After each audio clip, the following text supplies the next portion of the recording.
I think we could start recording it now. That was the usual practice that online participants start recording.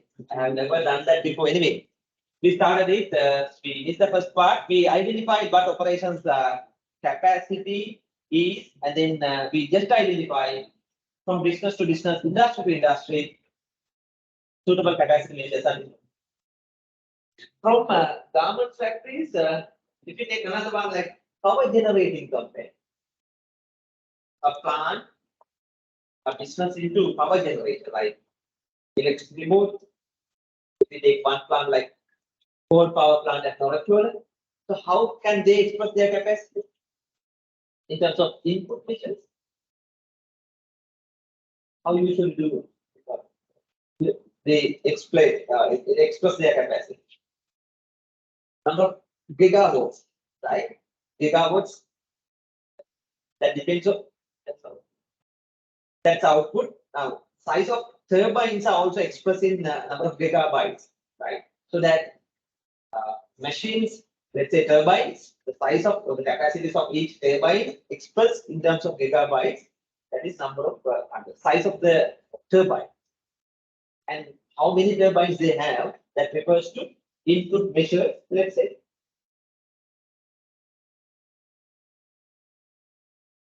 Because that is mainly a machine-based process. We can also consider them as capital-intensive operations, isn't so? We call them capital-intensive operations. So usually the capacities are expressed in terms of the capacities of machines, capacities of processors.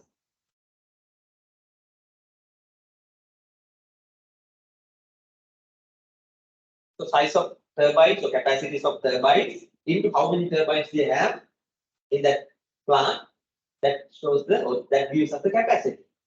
Output measures are that refers to the actual electricity generated. So do you think per week capacity per week a good time bucket, or probably per day is more meaningful than per week, right? That's why they use per day capacity. So power generating company to express their capacity per day would be an appropriate time bucket. So likewise, from business to business, decision makers should refer to meaningful capacity measure, appropriate capacity measure.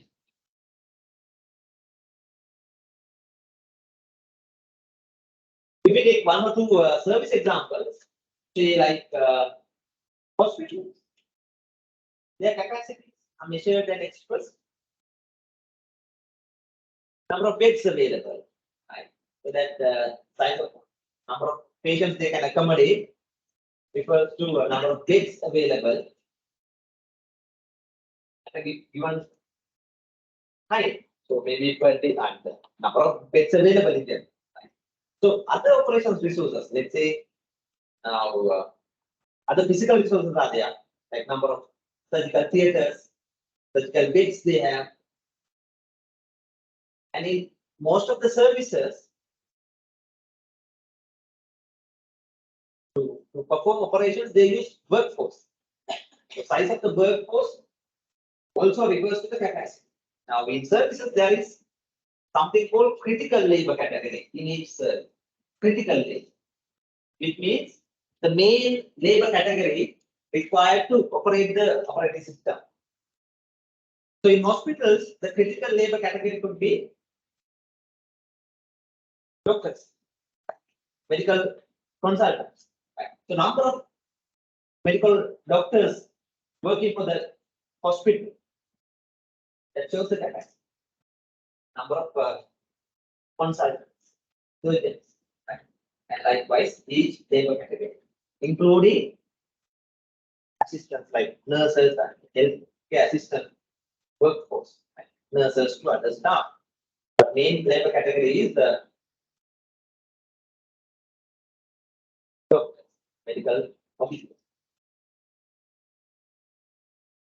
So basically, human resources as well as other physical resources.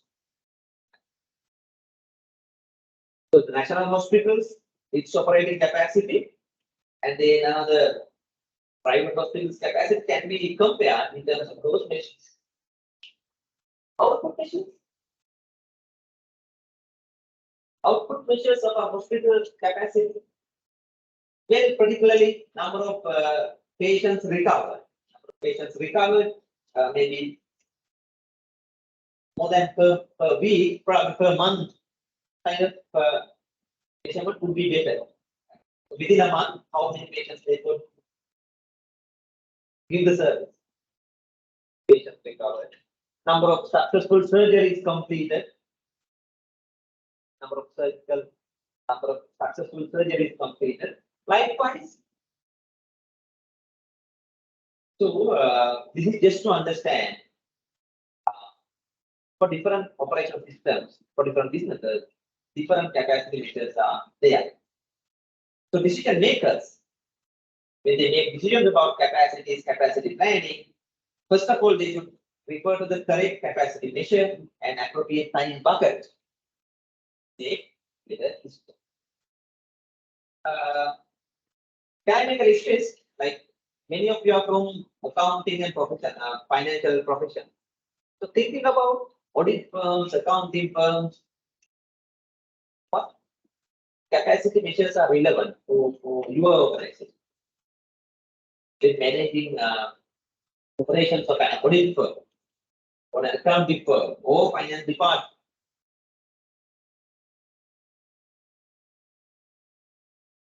Does that refer to machines or workforce? Mainly workforce, right?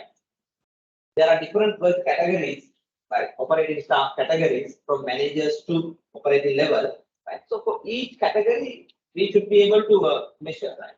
So number of individuals or number of hours. From operational point of view, hours would be better, but still, I think it is little difficult to accurately estimate the number of hours required and not number of people, number of work, number of persons. They usually differ, right? But number of hours would be more meaningful measure. From each labor category, from manager to other, I don't know exactly to other different operating level staff contributing. But for each category, how many hours required? Or how many hours available now?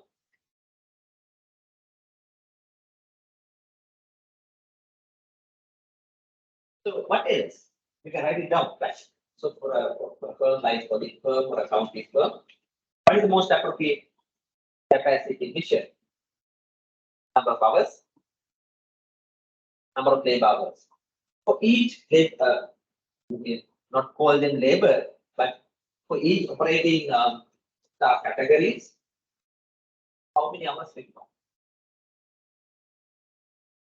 Usually the senior and middle level management, right? Number of hours limited.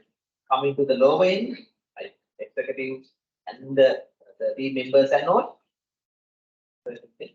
more capacity is required.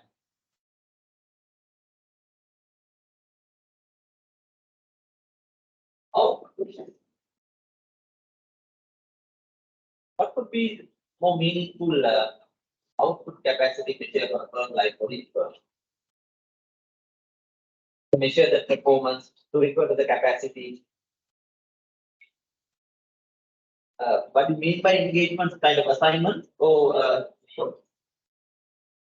each audit, you call it number of engagement. Okay, so number of engagements completed, depending on the scale or the scope of each engagement or project what you call, that could be varied, right? So that how can we actually refer to the scale of each engagement, the scale of each audit project also, and have a more meaningful measure. The number of contact, number of hours for each engagement or each project, if you can estimate, if you can calculate, wouldn't that be a better idea? Because of course, number of projects, number of engagements, have a more standardized measure, roughly number of hours completed with each project. So that is how. Now, further to that, when we talk about capacity planning and capacity management, for instance, we also refer to these three concepts that are more meaningful for making decisions. These three concepts are three capacity concepts are design capacity, effective capacity, and actual. So let's quickly identify the meanings of these three measures and how can we use them in our decision making. The first one, design capacity of an operating unit. Design capacity. As the term implies here, the capacity that it is designed for.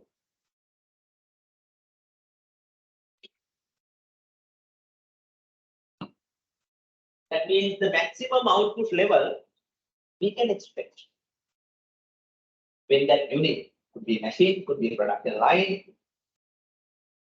When that is operating under ideal conditions, what is the maximum output that we can expect? That is designed for.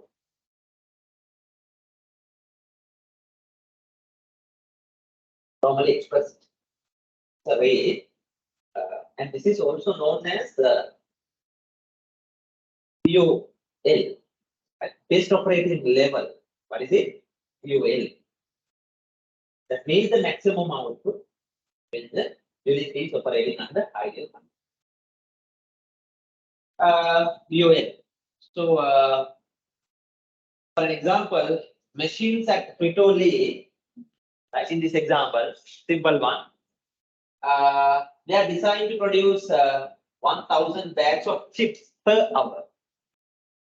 And the plant operates 16 hours per day. So that design capacity would be equal to per hour capacity into number of hours we are going to operate. Right? So 16,000 bags per day. That is the design capacity. Whereas the second one, effective capacity, usually a lower capacity than design because effectively we won't be able to reach the design capacity due to some practical reasons like mentioned here. Due to various losses, number of hours we are going to lose, like due to some preventive maintenance, due to some machine setups or changeovers, or any other reason like changes in the production mix, scheduled break or so, we are going to lose some amount of production hours from the design capacity, and after deducting that, we call it effective capacity. Effective capacity. So in operations management language, we call them planned resource unavailability. Plan. We know that will happen. And as a result, design capacity would not be realized. So for example, say here, Fritoli losses 3 hours of output per day. 3 hours of output per day. Accordingly, the effective capacity would be 16,000 minus 1,000 into 3. So altogether, 13,000 bags.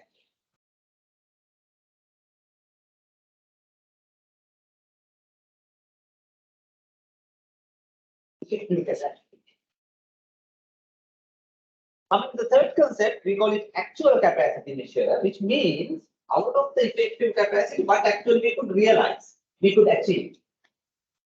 That is more practical. That equals the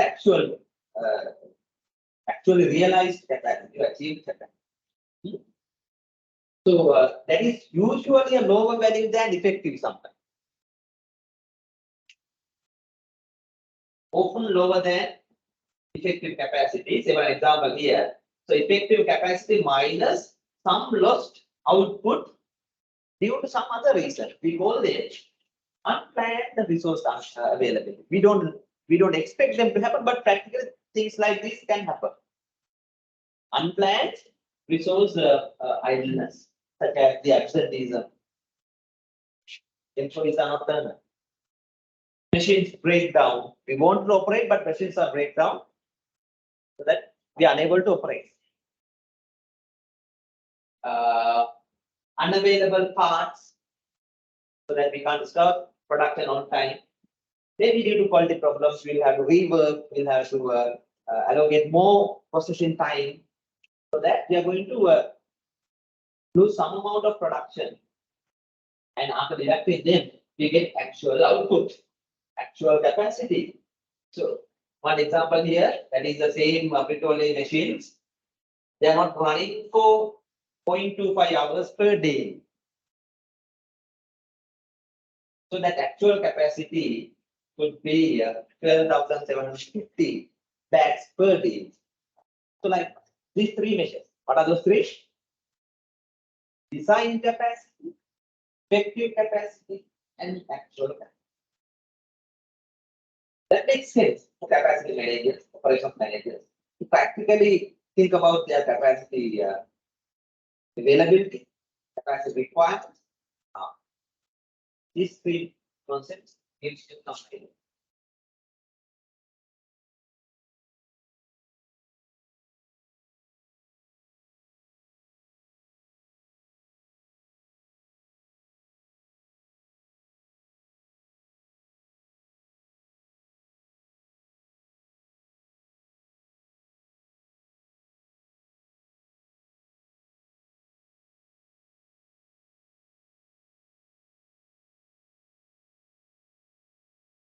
Further to that, referring to these three capacity concepts, these two capacity ratios are calculated. One is capacity utilization ratio, and the other one is capacity efficiency ratio. Right. So see the equation used to calculate it. Capacity utilization is calculated using the ratio between actual output in relation to design capacity as a percentage. As efficiency is calculated, actual output and the effective capacity as a percentage. The utilization ratio and efficiency ratio. So these are important ratios when making capacity decisions. This slide will give you a simple example. Right here it says this is a bakery. I took this from a textbook. As per the information given here, this bakery, the actual production for the last week, they use week as a time buffer. Last week, 148,000 rolls, whereas the effective capacity has been measured 175,000 rolls. Design capacity given per hour 1,200 rolls per hour. Bakery operates 7 days per week, 3 8-hour shifts. So 24-hour bakery making rolls. So the design capacity can be calculated as 1,600 rolls. Using that, utilization ratio can be calculated. Utilization ratio, which comes as 73.4%. The efficiency ratio comes as 84.6%. So like capacity related concepts, measurements, and two important ways. Yeah. Next one, effective capacity. As we just identified, we won't be able to realize that or design capacity due to certain practical reasons. We know that we will have to allocate some production numbers for certain events like that we have identified. We call them planned resource unavailability, such as preventive maintenance, machine setups, and machine breakdowns. That anyway will happen. We have to face the design capacity cannot be realized. So that of course effective capacity is a lower value than design. When we make a decision, we have to be mindful of that. We have to be mindful of that. It's something like this. So that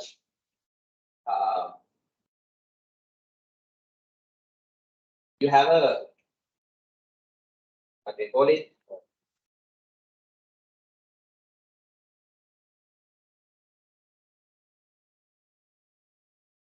Toasters that we use to make toasted breads. Right? Assume that a machine is designed, toaster is designed, that it takes only 3 minutes to make one toasted bread. So you can continuously operate it, and that you have only 3 hours to operate it. Right? Only one machine. Now, design capacity is what then? 3 hours. I mean, per toasted bread, it takes only 3 minutes, right? And then how many toasted breads can be prepared? What is the design capacity? Bread that is operated for 3 hours. That is the design capacity. How many outputs can be expected? Right? You just do the calculation.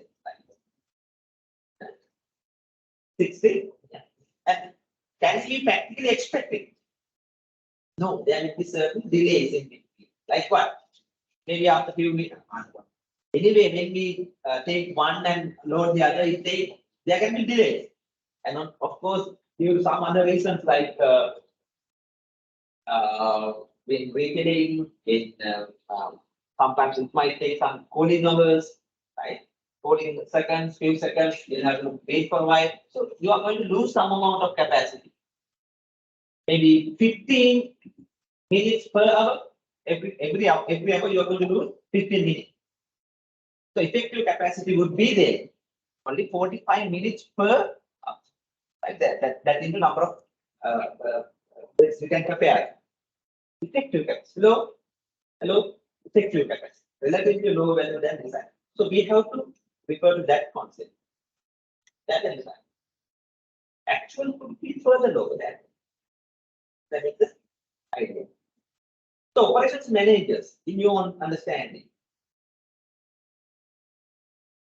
are they responsible for utilization or capacity efficiency? Often we recognize that operation managers are responsible for capacity efficiency. Right? So they have to make sure they reach as close as effective capacity. Effective capacity. Nevertheless, when the long-term performance of operations managers, especially middle-level managers, it's important to measure the utilization ratios because that indicates how effectively they work on improving the utilization. We can't have just excuses. We have lower utilization ratio. So at a factory line MAS, what are the usual standards for capacity utilization? Maybe as a percentage, as I know, about 90%, 91% utilization ratio that indicates operations managers to work on utilization also. Which means they will have to identify how operation losses takes place, especially what we call planned resource unavailability, and minimize it. While working on these areas, unplanned resource availability. So both should be addressed, and thereby utilization can be enhanced. Don't know whether you understand it, but as a concept, that is it. Not only working on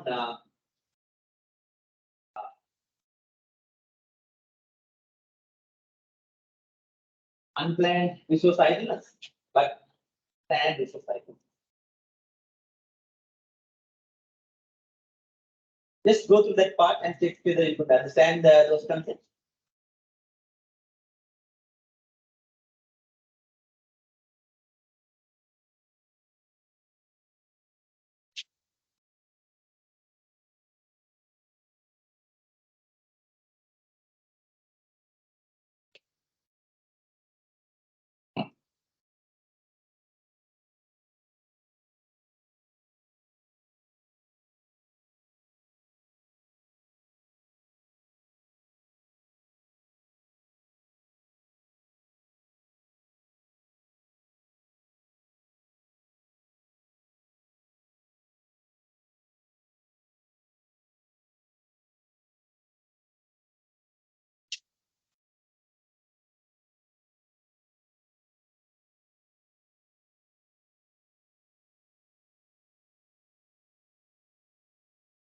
You will understand the rest when we complete the other part also.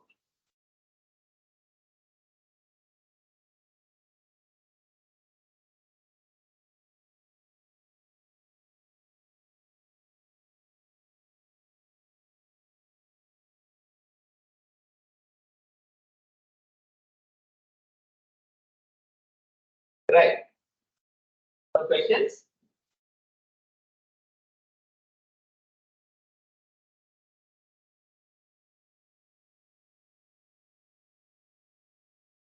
Then let's move to understand what capacity planning is and how capacity management should be done.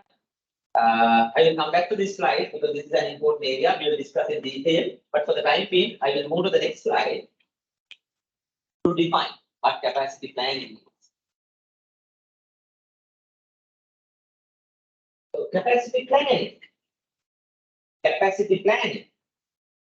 Now we know there are two types of operation systems.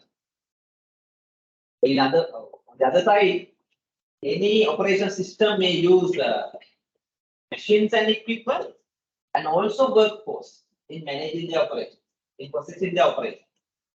So capacities are explained in terms of machines capacity, production lines capacity, as well as workforce capacity. So capacity planning is all about identifying our future capacity requirements in terms of machine numbers, labor hours, or any other appropriate capacity measures, and make sure we have the relevant required capacity ready, available. Okay.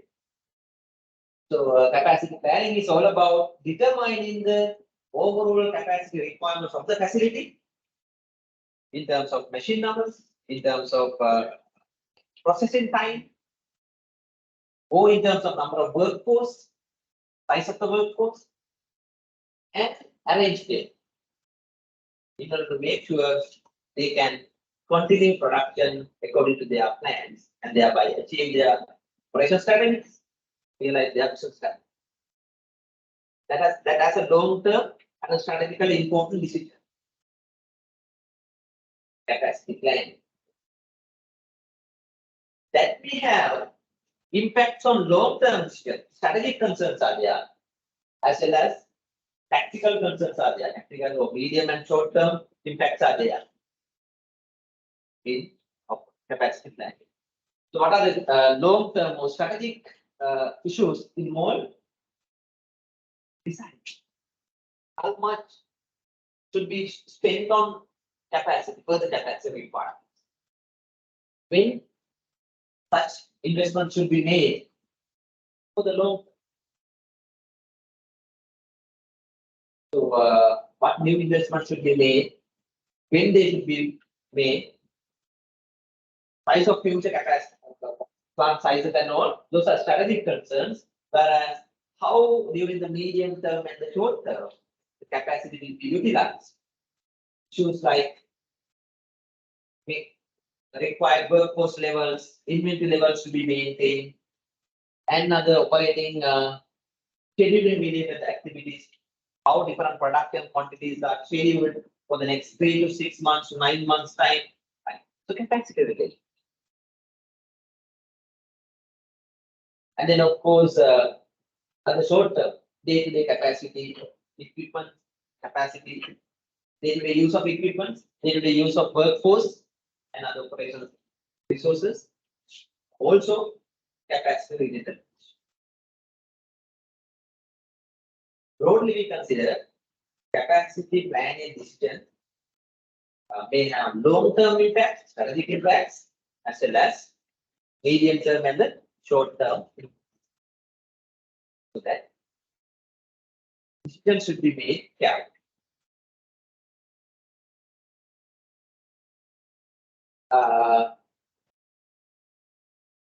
I will take few minutes to understand and explain this.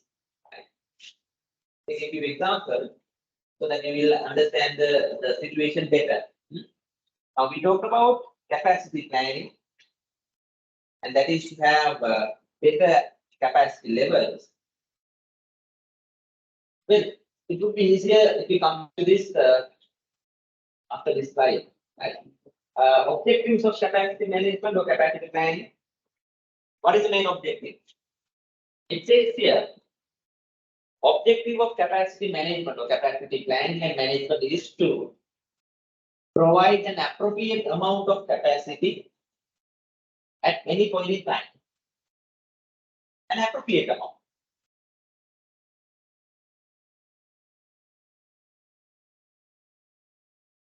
However, how we measure the appropriateness, how we refer to the appropriateness, that may vary. Maybe in terms of cost, the capacity level that helps us maintain the operations at lowest possible. In some businesses, appropriateness may describe that in relation to revenue. So the appropriate capacity that assists the business to generate highest revenue. Or other criteria, maybe working capital, lowest working capital requirements, and their service levels, customer requirements, how percentage that we can fulfill customer requirements. So likewise,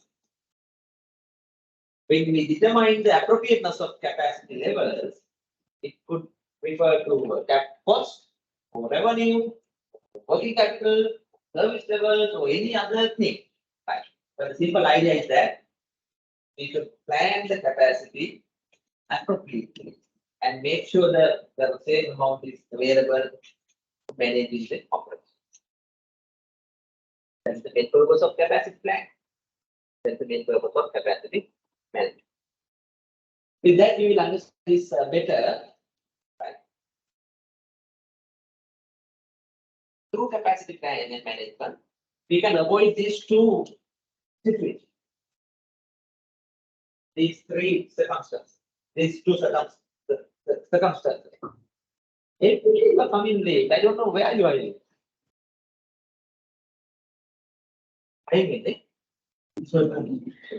Can't be. It can happen 1 day, 2 days. Behind that, there will be some other more kind of intention. That's how I understand, because I've been teaching 15 plus years. I understand by looking at this.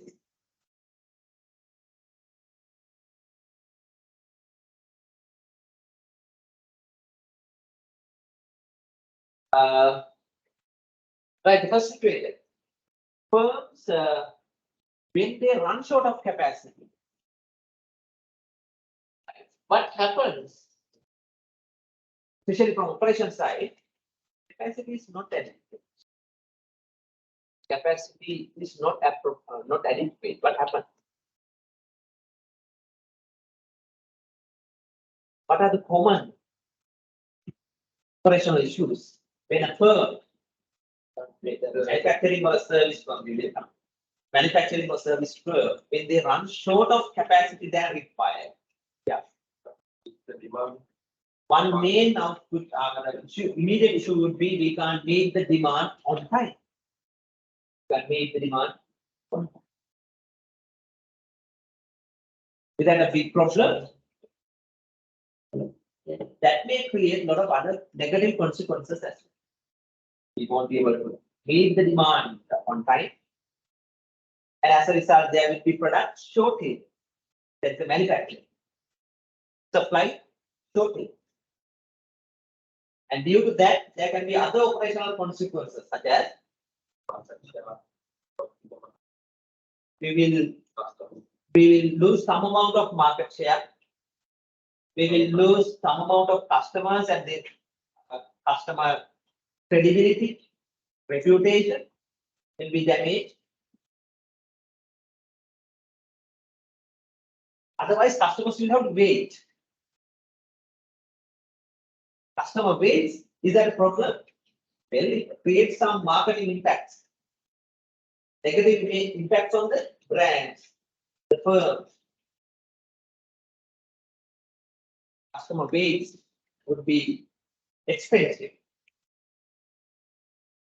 Meantime, competitors will try to attract certain percentage of your customers. When you run short of capacity, there are many such issues. Here's the capacity, supply okay. Further to that, what else?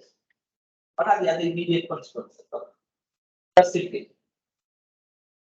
This is to understand why capacity planning and import is important, right? Other issues?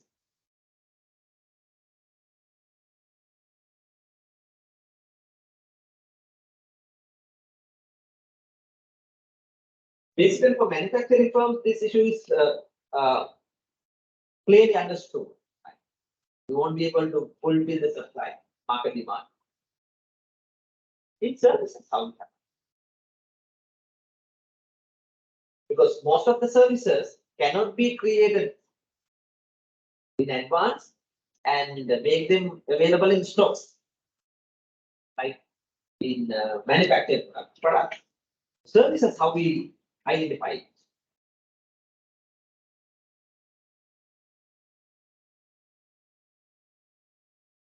Quality. What would be the impact on quality when there's a capacity shortage? Quality would be low. Is that it? Does that happen? Why? Maybe the existing workforce that is not enough, machines not enough, so that either customers will have long hours, right? Or service providers will compromise the quality.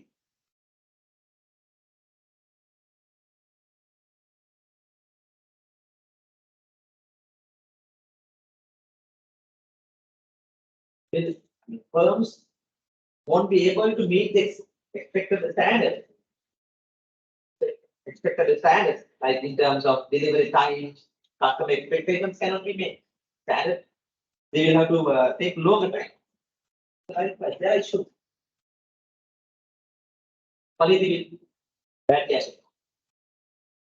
What will happen to the machines, workers, and all when they run short of capacity? Not idling. Exhausted, right? Machines will be utilized more than the recommended hours. Workers will be utilizing longer time, 2 shifts, overtime, and many other. Right? So exposed. So things like those. Is that good? No, it's appropriate, especially in the medium term and the long.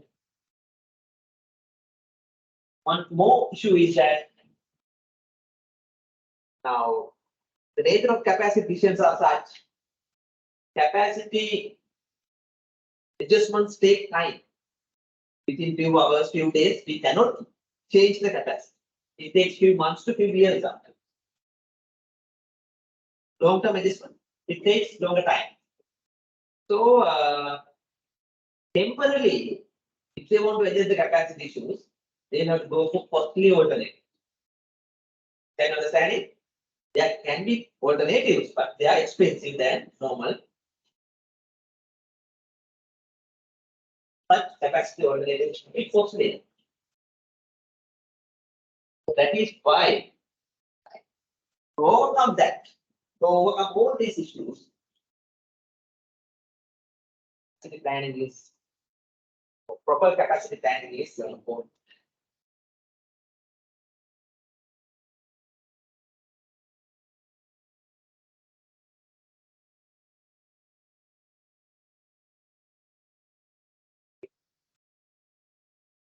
We'll discuss then after this point how capacity planning should be done, what are the steps recommended, what are the techniques available and all. But prior to that, let's quickly identify the certain situation. That is a firm having more capacity than required. Is that a good situation, kind of economical or more favorable condition or not? So we understand that also not a favorable condition.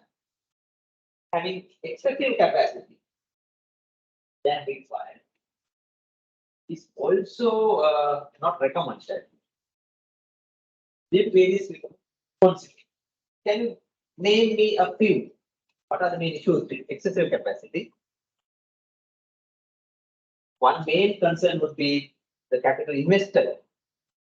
The capacity may be idling one way, and all the other interest and other expenses, the cost, interest, right? Without contributing to the operations, we have paid a huge investment. That is expensive. Financially, technically, that is not advised.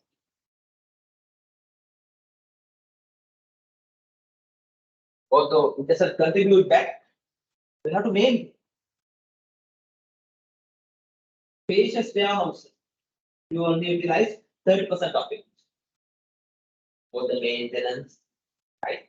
Overhead costs are applicable for the entire warehouse, but you are utilizing only 30% of it. That could also be possible. Right? Certain machines, if they are underutilized, utilization ratio would be low, right? So underutilization would result in machine breakdowns, various other issues also. In addition to the capital invested, interest of capital as a whole, right? So that is also not favorable. So, and what will happen to the average operating cost? Usually that would be high. So there you may lose the competitive advantage in the market. All the others who are efficiently operating, they operate at low level. You with big capacity operate at high level. Permanent workforce more than required, so that they'll have to operate at very high operating cost. Most of the government institutions, permanent work categories extremely higher than required, and other resources also. So that is also should be avoided. So for that, what we recommend is smooth capacity planning,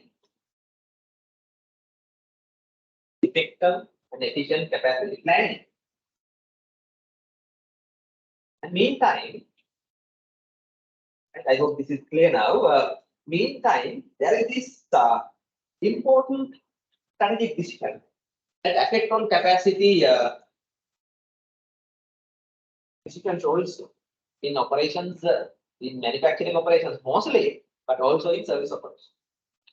So I come back to this slide to explain that strategically important decision.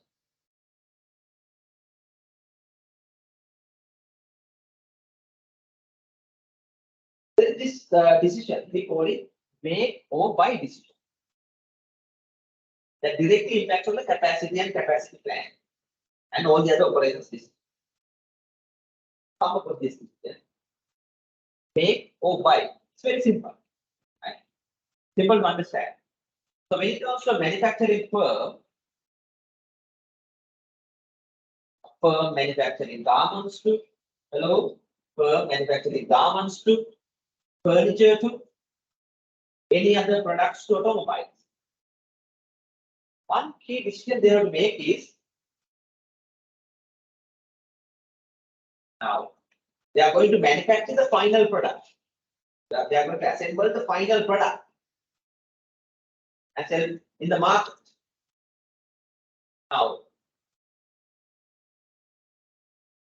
should they produce all the parts, all the components within the business?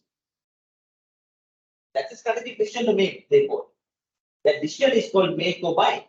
Make in the sense, what is that strategy? Make, deciding to manufacture in-house, using internal resources, internal machines, internal workforce, and internal production process. Make. Alternatively, what is the other strategy?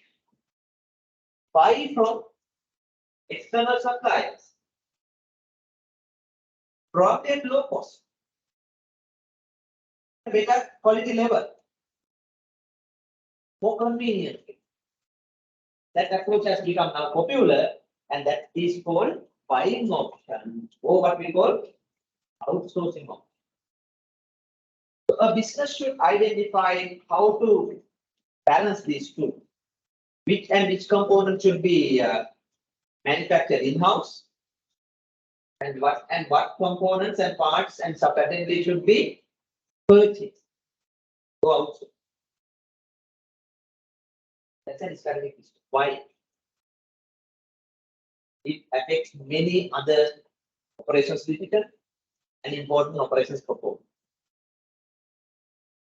So what are the usual or what effects would be there with this issue? We say on quality of the product, then impact on cost of the final product, would that impact? And also the other functions like delivery schedules and capacities and etc. So this decision that affects the scope of the operation should be decided carefully. Understand it? At your level, you can understand it. No, scope of operations, we call it vertical integration of operation. VI. So the vertical integration. So what operations they manage in-house, what should be outsourced. So that determines the scope of operation. That should be that. I'm not going to explain things in detail here. What are the advantages of buying decisions?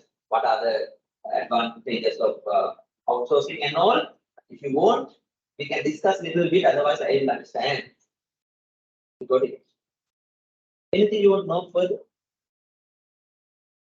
You'll have to ask some questions.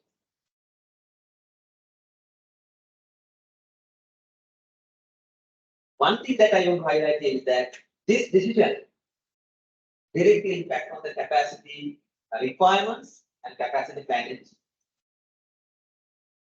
That is how this is linked to our topic. Because what we are going to produce, we should be arranging the capacity for that. But anything else you want to know?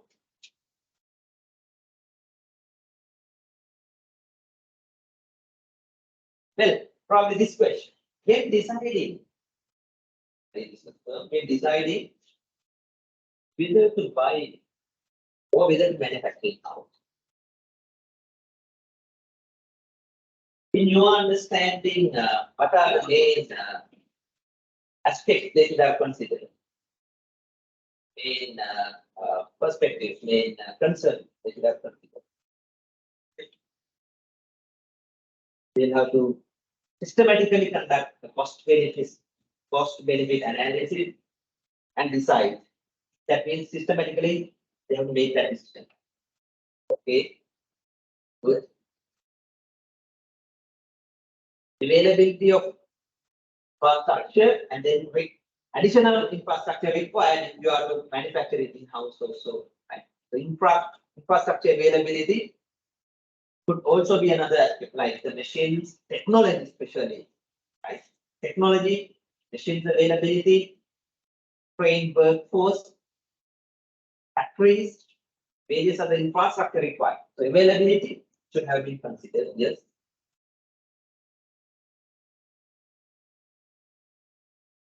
What else? Investment, of course. Why others are silent? Since you are adults, the experience that point should come to your mind, is it? So invest. Whether we have the required capital, have because it might require new factories, new machines, new production lines. So do we have required capital?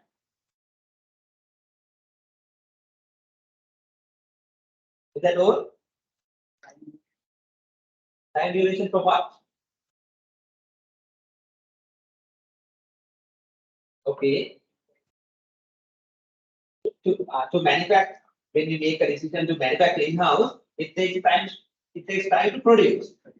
Okay, you mean to say that when you buy from outside, that won't be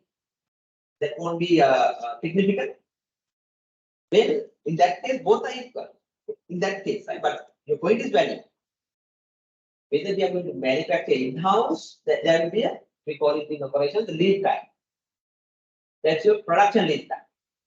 If you are going to buy from my external suppliers, there will be a supply lead time. Either case, there is a lead time gap. Yes, of course, then we'll have to carefully compare. It is more beneficial. Shorter lead times are preferred, but the decision will be made not only considering the lead time, have to consider the other aspects also.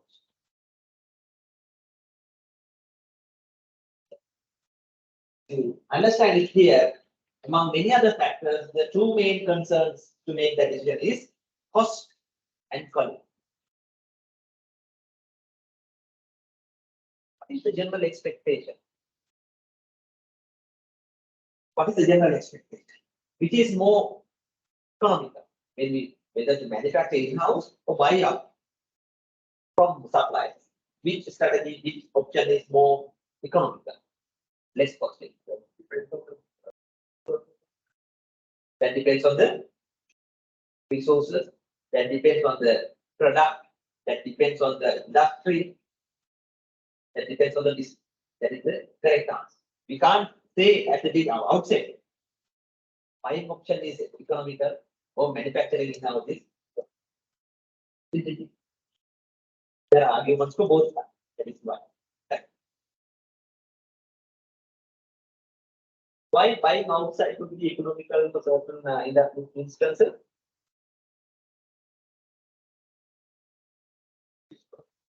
Cost could be low, but one might argue manufacturing in-house would be less costly because you decide the components and other processes, and you don't have the profit margin there. So manufacturing in-house would be less costly than buying from outside. So how can you answer that? Suppliers, that is their business. They are in their expertise, their learning, their experience, and then of course scale. Like they may be producing in large scale. Their capacity advantages are there. There is this concept called economies of scale, so that they can manufacture at low cost and manufacture. So likewise, such arguments are made.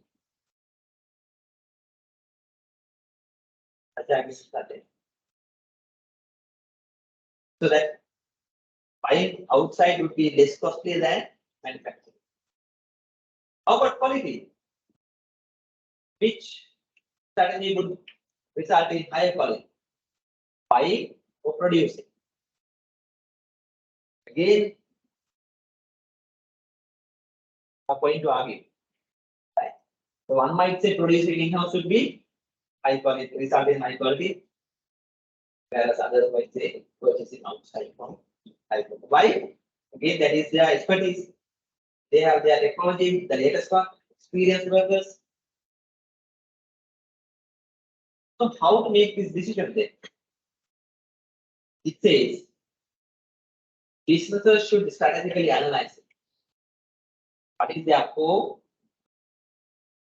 Hello. Uh, what is it? Businesses should strategically analyze. It's a strategic decision. Right. It's a strategic.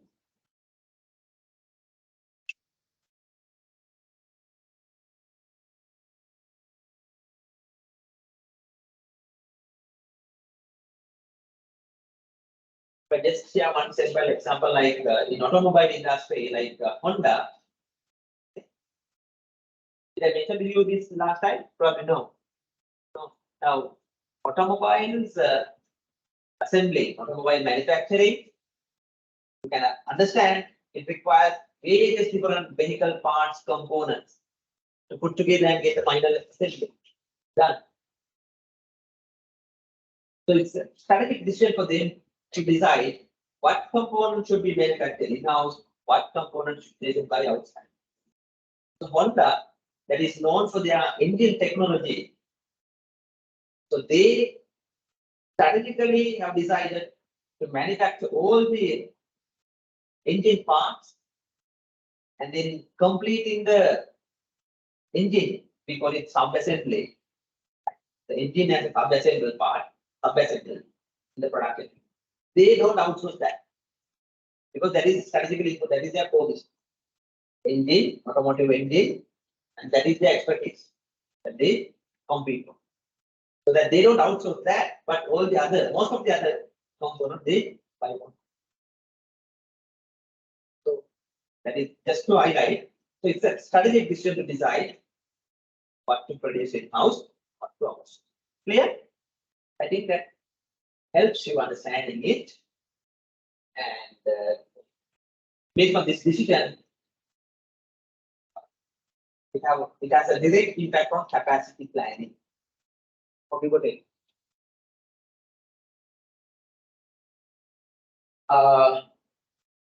So once the capacity decision will affect on various different aspects, right? Will affect on the various different aspects. It may affect the cost. It may affect the supply processes. Whether we can supply on time, meet the market demand, and the firm's response rate, the quality levels of products and services, the inventory policies, and etc. etc. So, capacity levels are an important decision. That is the first part of our discussion. In the second part, we try to understand how capacity should be managed. I think whether we take 5 minutes or 10-minute break in class and then continue for another 30 minutes or so and then take a break. Because some have made a habit now, leaving during the break, right? That's up to them. I'm not going to interfere, right? That is not a good sign. Let's have 5 minutes or so in the class. Then they are with me, and we then.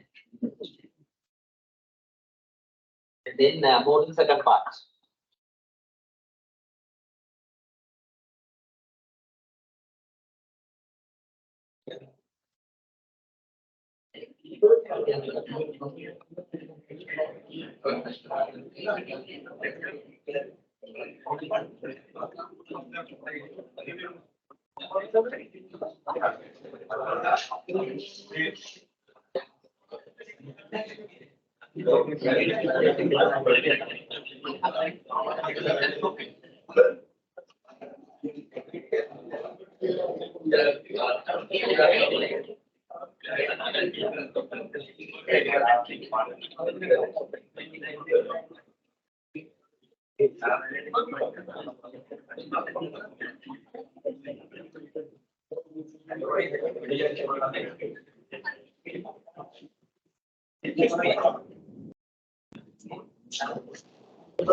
Standard time for each standard time and then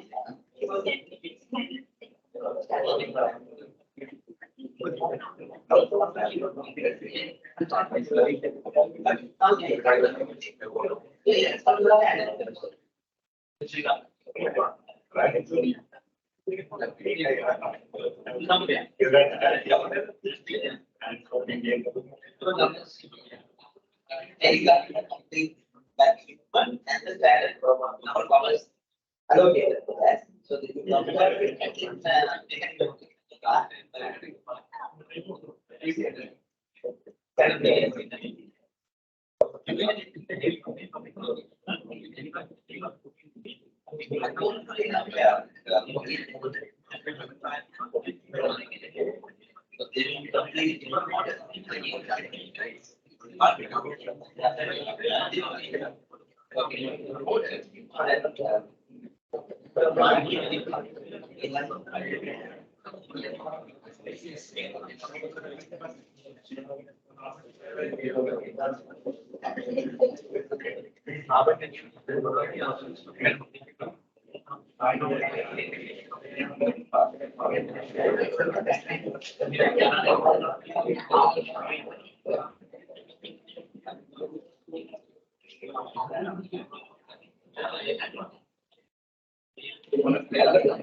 right.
Shall we move to the second part here and pick it up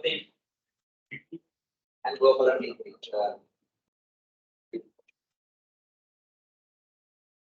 Sound great? Yeah. Like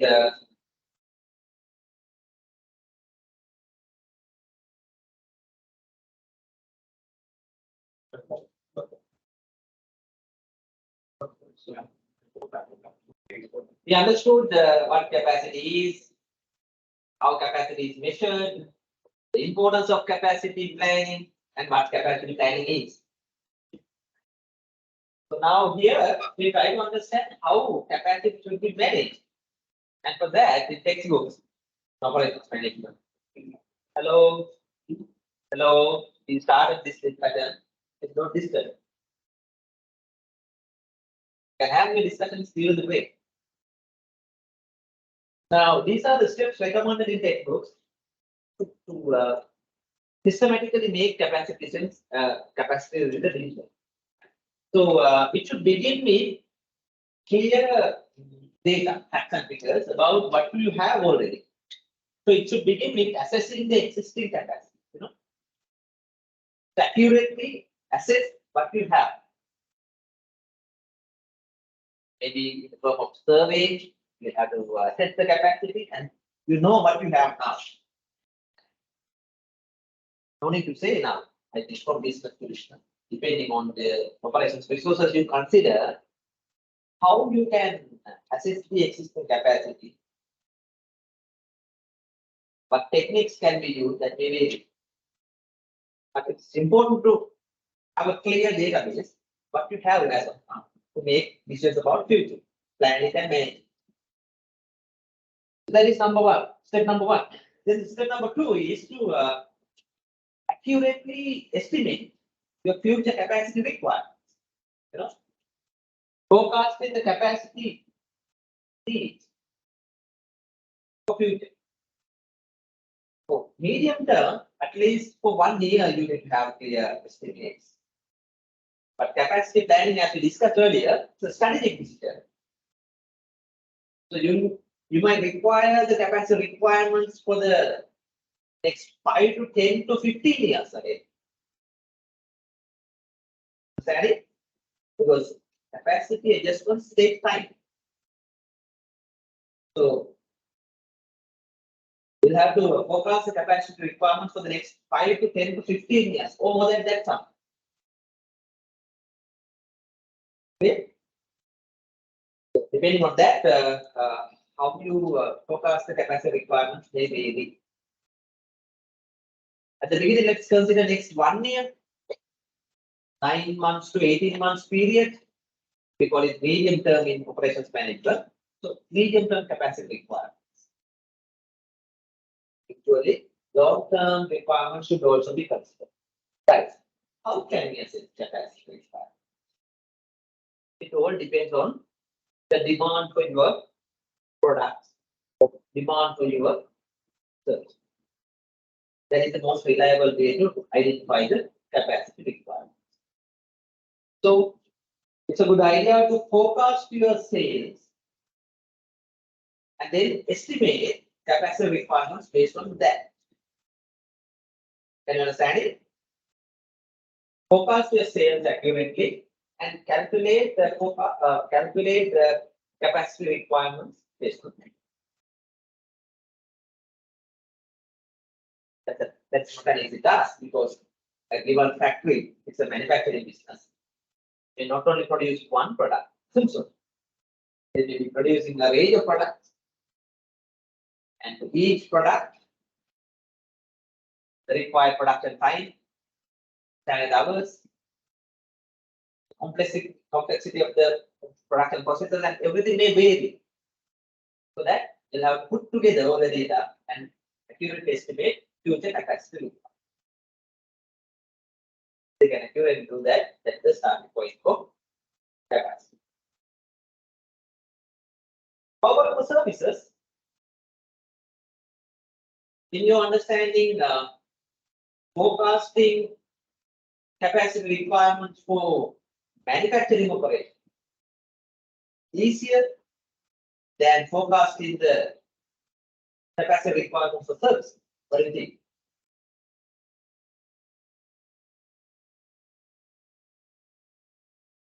which one would be more complicated? First one or the second one? Manufactured products or services? One might say services, but the majority is okay. Products or services. There are different arguments. First to say, manufacturing capacities can be estimated relatively easy. Production time required, and of course, sales forecast and many other estimates would be easy than in service. When it comes to service operation, in one hand, estimating accurately the sales forecast very difficult, and service processes, they are also complicated, so that processing times are not to estimate. In simple terms, let's take 2 examples, like a private hospital going to make a decision about their future, the capacities of their future operation theaters. How many theater beds should be arranged in their new operating theater? They can't just make decisions. They have 1, 2, 3, or 5, right? They will have to accurately forecast the future requirements in the market. Going to happen in future, the technology and many other aspects, right? And accordingly decide the number of beds, surgery tables. That is more complicated than deciding for a biscuit factory to have to decide the capacities of their new biscuits manufacturing process. Understand it? So it all depends on the sales forecast and then convert them into a capacity response. Right? And then of course projecting those two data on one table or on one figure to identify what happens to demand, what happens to capacity available, and thereby identify how to plan. And accordingly, the third, fourth, and fifth step. Third step is to you can visualize what you have and what you need. So when there are gaps between these two, managers will have to work out the plan. For example, like this, these are the steps. So that first of all, we need to assess what we have the capacity that if we just assume that is constant. So what is shown here in red line, dotted line, that is capacity available, which is constant, and the demand may vary. So that there can be capacity gaps in the first initial months. Capacity is greater than market requirement. And in the second part of the year, demand is greater than capacity. So they will have a plan. This is for a 1 year period, let's say, so that within the month, how the capacity requirements can be fulfilled. For a firm like electricity board in Srilanka, not necessarily for 1 year, they have to project it for next 10 to 15 years. They say they predict for next 15 years. At least 15, because putting up new electricity plants, and there are a lot of activities involved here. And then commissioning them and then introducing them to the national grid, it takes more than 3 to 5 years. So that they plan for 10 to 15 years ahead and how they are going to serve.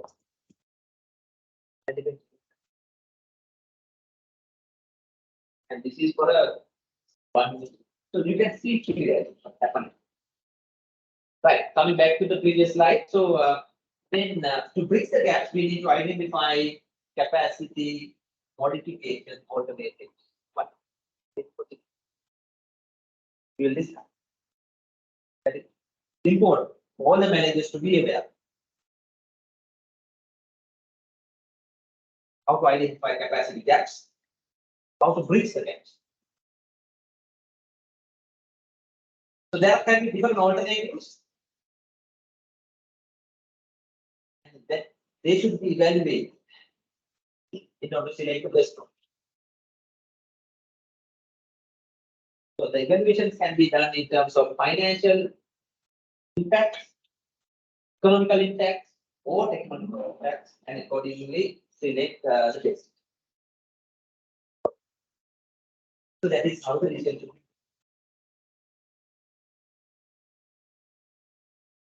I'm not going to show you complicated calculations and all, but this helps you getting an idea how capacity related decisions should be made systematically. To give you a simple idea about how capacity requirements can be estimated, this simple calculation would help you. So a simple hypothetical example, right? Place a factory producing 3 items. Only 3 items they are producing. Using one machine in a production line. The forecasted demand for each item for the next year is shown below. Right. Product 1, 2, 3, and actual demand. Annual demand for each for the next year. That is sales forecast. Luckily, only 3 products. Complicated factory, they may have large number of products. Right. Then it further says standard processing time per unit. That's also given, and accordingly they have calculated number of processing time required for each product to fulfill the market demand. It goes as this. This is the required operating capacity. So, number of machine hours required to fulfill the annual demand. It further says if the production line works 1 8-hour shift per day and operates only for 250 days a year, if you are to estimate the machine capacity required for the next year, how can you identify it? That's the information given. Then understanding.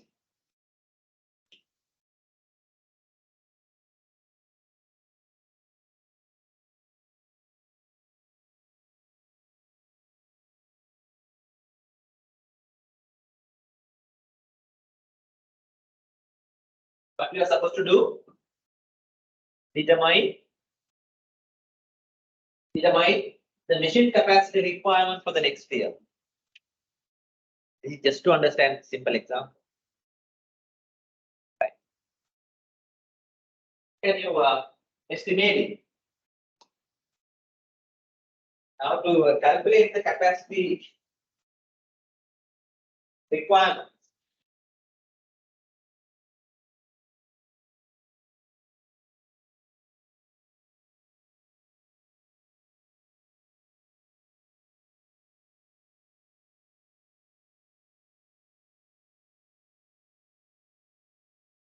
Calculate the required number of machines. Right. We need to compare 2 information given here. One is capacity, number of hours required.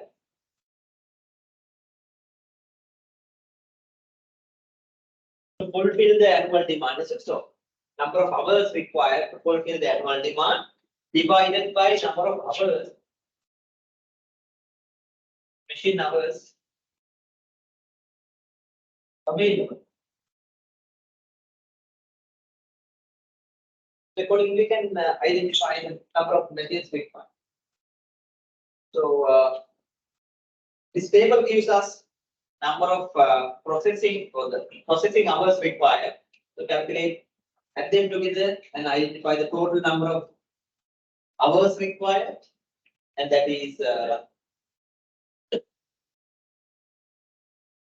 5,800, isn't so? 5,800 hours altogether, divided by number of machine hours available that we can calculate based on the information provided. So they have only one machine, one production line. Right? That production line, we use this machine in the production line. Right? So in the production line that operates only 8 hour shift. 8 hour shift. 8 hours per day into 250 days. That we can calculate number of hours available. Accordingly, you get an answer here. 5,800 divided by 2,000, right? 2,000.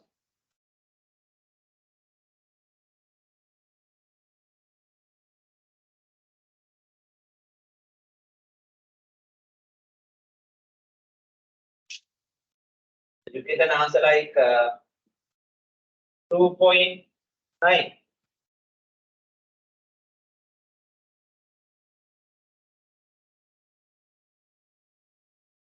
There are many complicated calculations, but I just show you get an idea. So how to estimate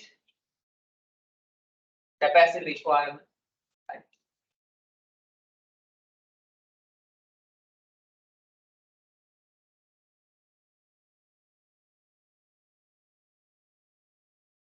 Unfortunately, the board, I think for the online participants, you can't see the board. But what I have shown there is the required number of machines can be calculated by using this equation. That is by dividing number of hours required by number of machine hours available. Number of hours required we can get from the question given here. The total number of processing hours that equals to 5,800 divided by number of machine hours available, 8 hours per day into 250 days per year. That gives an answer at 2.9 machines, which means to fulfill this market demand, it requires 3 machines. It requires 3 machines for the next year.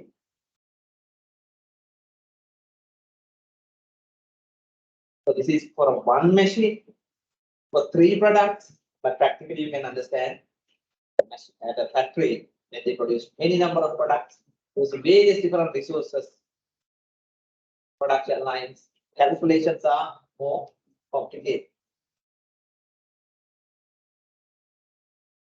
However, in doing capacity planning, all these calculations are a must.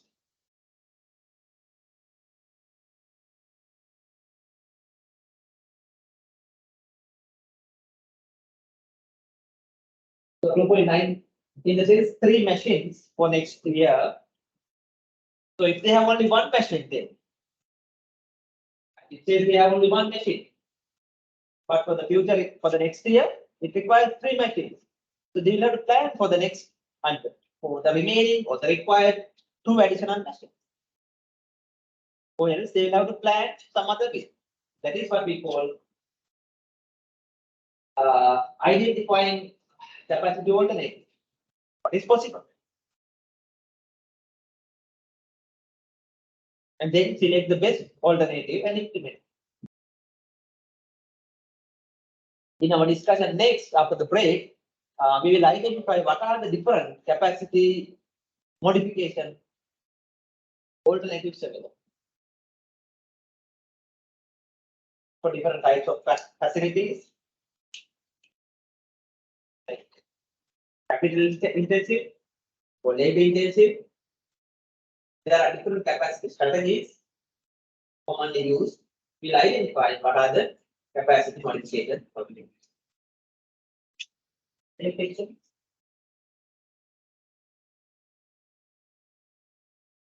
Before going for the tea break, would you, can you work on this thing? Thinking about your type of organization, like audit firms, accounting firms, or maybe your own departments, finance departments.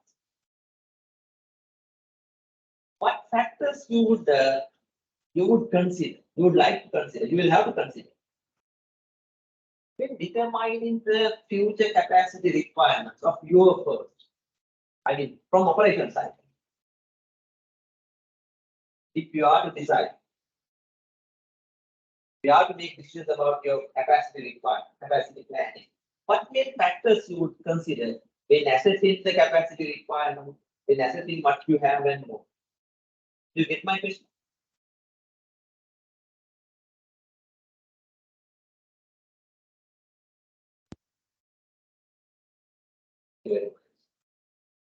What key factors you would pay attention? If you are to make decisions about your future capacity requirement, as accountants, as finance managers,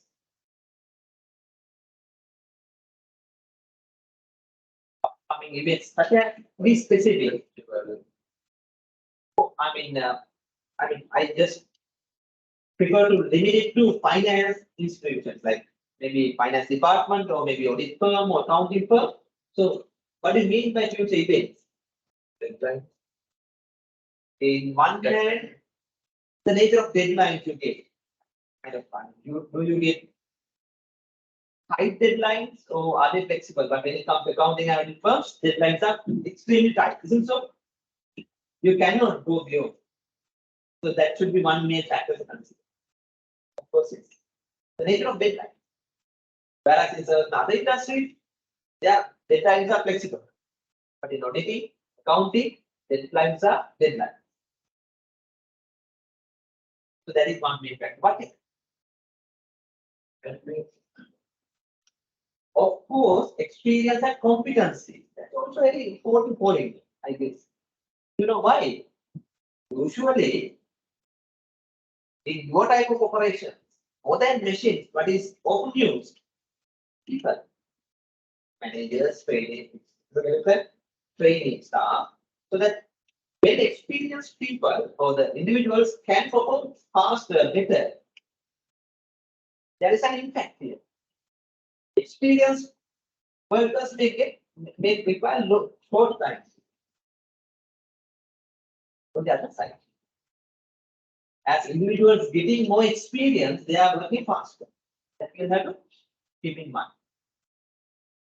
You know, that concept in capacity planning, we call it learning curve effect. What is it?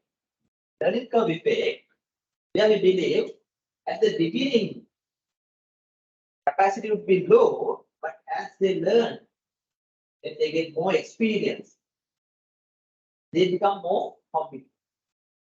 So when we plan the capacity, we better consider those concepts also. So that a person not aware of it may decide to recruit eight new workers. As you, as a competent person, you know, a 6% maybe now. When they get the experience, they will be able to perform like 8%. So that's a very point. How experience would come into play. Learning curve effects. Write it down. One was the nature of deadline, and then also the impact of experience on capacity.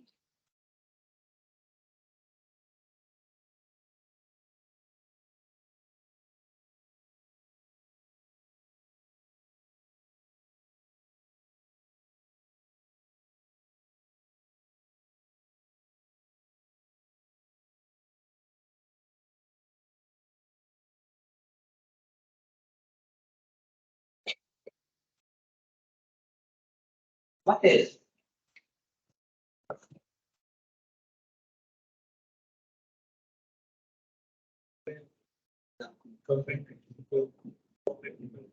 In future, for what? Our number of assignments are your audit projects are coming from the corporate sector. So your idea is to consider the scale of the corporate is there. So number of audit projects you are going to do. Of course, that is one main thing. Great. We'll have to start from there probably. That is basically sales forecast. You mean, right? The number of audit projects you are going to get. That depends on many other factors. How recruited you are and your work existing capacity. Is that all? No, there can be some outside factors also, like the competitive number of competitive firms available. All such factors should be considered when determining your future project. But of course, there is one main factor. But I'm just referring this topic to your industry. So what else? What are the other factors?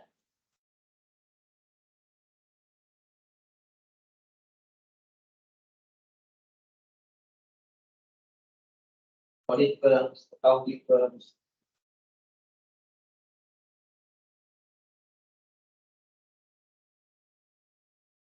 I don't know much about it. Probably you may know better than me.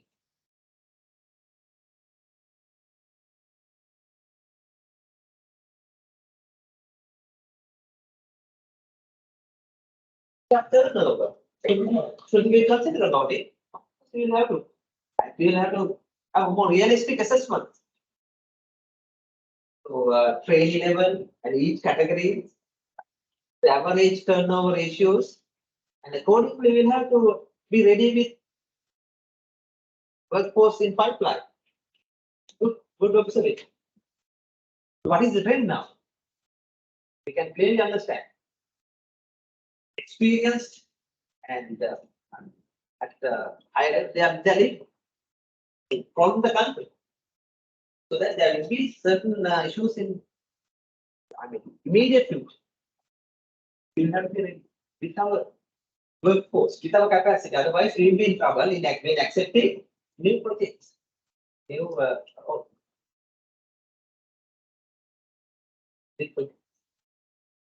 very good observation. Now, according to the turnover ratio, turnover pattern, which type of employees are leaving more? More than training level, we now see managers and experienced executives, they're leaving. Will that be harmful? Both damaging and challenging. What else?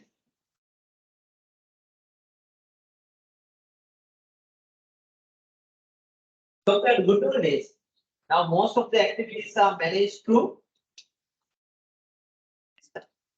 technology and apps.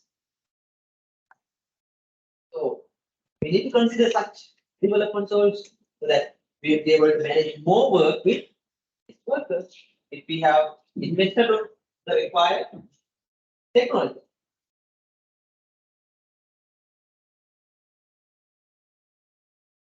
Picture of machines and workers. Right? You have to identify.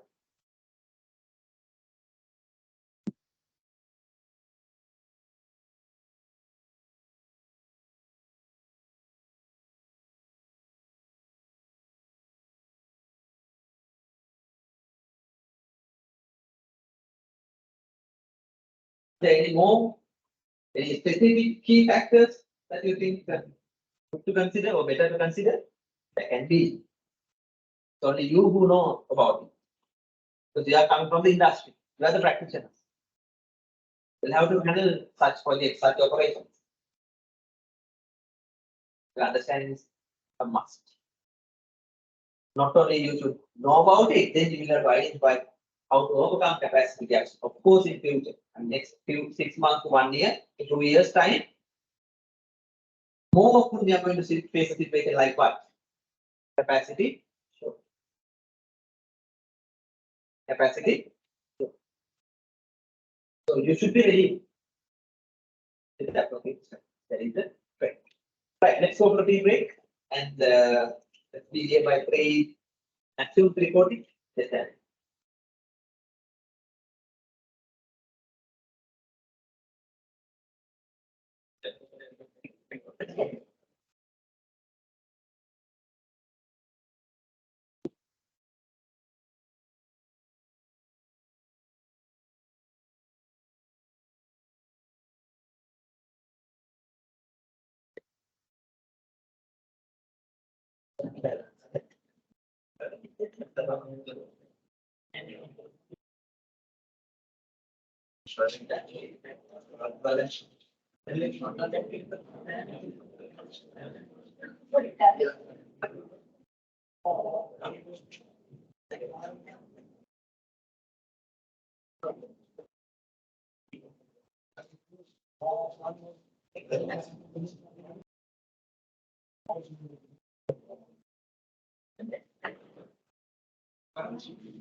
Exercise.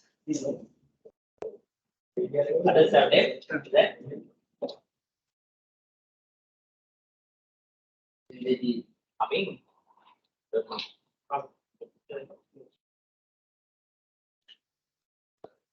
Oh, have they left?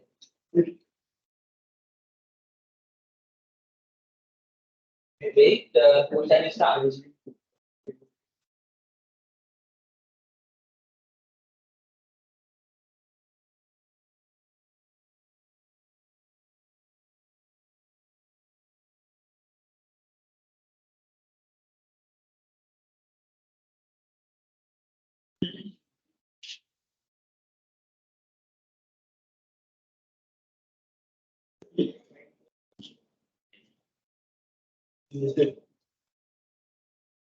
Now, do you have any issues with forming groups, or maybe making decisions about organizations to visit?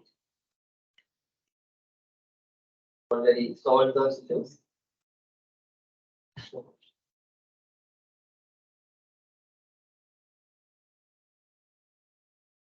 Have we met before somewhere at the university, Colombo University? No. What have we? You and me? No? I don't mean. Your place is not familiar with that one.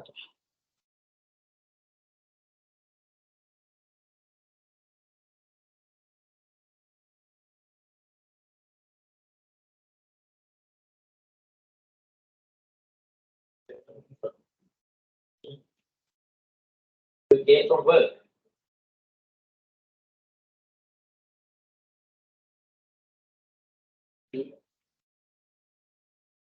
I mean, till others come, let's slowly start. So, we're going to start. Now, others will come and join with us. So, in the second part of our, after the break, we're going to, we are going to complete another important area of this topic. Yeah. We'll try to identify what are the different capacity modification alternatives, what we call capacity strategies. So for the third step here, we understood where decision makers assess what they have as a capacity and what they want in the future, they can identify whether there are any gaps. So accordingly, they have to identify capacity modification alternatives. So let's see what are the common strategies used under each strategy, what are the common capacity modification techniques available. This is important. Now, as you can see here, there can be two types of capacity alternatives to face two types of situations. Situation one, that is when the capacity is greater than what is required. Sorry? So you have more capacity than required. Is that a good advice to continue as it is? No, you have to find ways to utilize your additional capacity, excessive capacity, and for that there are different options. We will have to look. The second situation where the demand is greater than your capacity, or the capacity requirement is higher than what you have. It is often that we should know how can we manage such situation with suitable capacity. So for that, let's try to identify what are the suitable alternatives here, and then use appropriate evaluation techniques to select the best. What you see here are two main capacity strategies used. One is called level capacity strategy, and the other one is called chase the capacity strategy. Those are the two main capacity strategies that businesses can select, depending on the situation, depending on their organizational policies, depending on the nature of the industry, the type of technology they are using. These are the two main strategies. What is the first one? Level capacity strategy. And the second one, chase demand strategy. And each there are different techniques. Let's see what.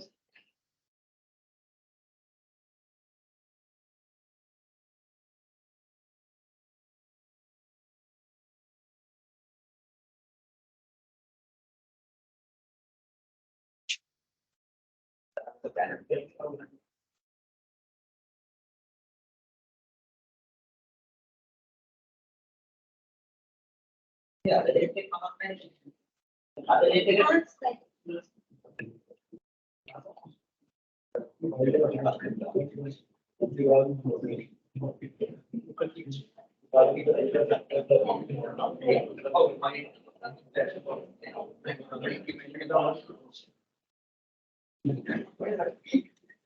Right. We just identified there are two main strategies. One is level strategy and the other one is capacity demand. So what we mean by here, or what is the common, what is the main characteristic here?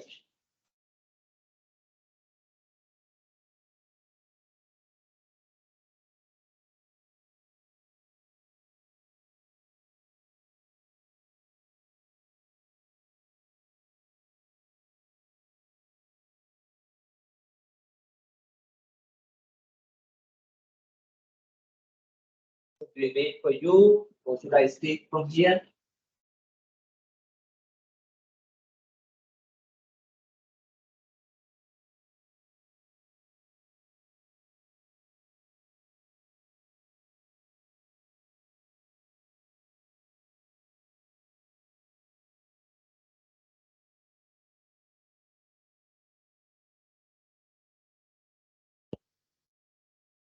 Whether you like the subject or not, that's your issue. So you have learned these things or not, that's your issue. My responsibility is to help you with the subject that I'm teaching. That's what I'm trying to do. So age, experience, other qualifications. What I try to do here is explain my subject that I am allowing. That is for a degree, because you are following a degree here. I mean, you have understood your experience somewhat higher, but here, that I'm practice. Right, with little more practical experience. Right, level capacity. That's the term implies here. So this study, what is the main characteristic compared to the second one? What you see here in white line, that is capacity, it is constant. Capacity remain constant in this term. That is why they call it level capacity strategy. Demand may vary, capacity requirements may vary accordingly, but strategy to manage the capacity is level capacity. They are not going to change because of maybe technological reason, because of capacity, the investment decisions like increasing or decreasing capacity is not possible. Capacity investment requirements are such. Or due to some other organizational policies, reasons, they don't change it. They try to maintain the same capacity. But they have to manage them. Two situations. One is when they have additional capacity, what they do. When they have shorter capacity than required, what they do. That, for that, there are different strategies, different tactics. Right? Hope that is clear. What is the name of that capacity strategy? Level capacity, which means maintaining constant capacity. How can we modify the capacity in the short run and match the or bridge the gap between low phase? That we will identify. The second strategy, which is practical, which is recommended in certain industries, we call it change demand, which means, as you can see here, capacity adjusted to the demand. Change of the buy side. When the market demand low, capacity at low level, capacity increasing, that is adjusted by selecting appropriate alternatives, that is adjusted. That is what we call case demand. So these are the two main capacity strategies under which there are different tactics. So the next one here gives you a list of common tactics that most of the organizations are using to match the operations capacity to demand. So I will explain some of them briefly and link them to the two strategies we identified. Meantime, you can also think about your own industry. For your capacity requirements, whether there are some implications, whether there are some links. So the first one here, tactics, that's a tactic. Most of the manufacturing industry, most of the manufacturing industries, some of the services as well, they use inventories and inventory management options to address capacity, to manage capacity related gaps. So use of inventory and inventory management options as a capacity monitoring, capacity adjustment. Can you understand? Is that possible? Is that practical? Use of inventory here mainly refers to the finished goods inventory. For that, raw materials inventory or work in progress, mostly it refers to the finished goods inventory, but it refers to the other two also to some extent.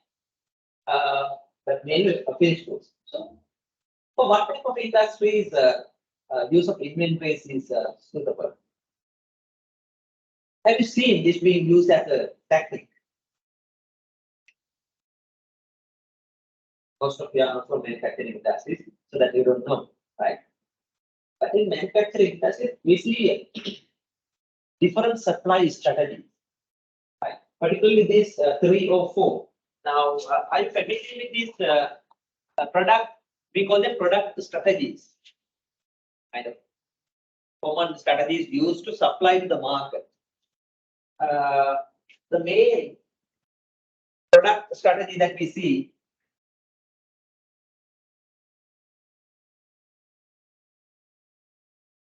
there are few different product strategies in manufacturing industries. One common technique is called make to stock strategy.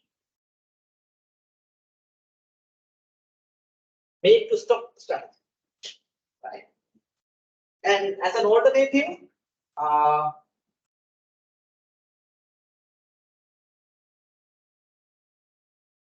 that's another strategy called make to order strategy. In between, there is something called assembled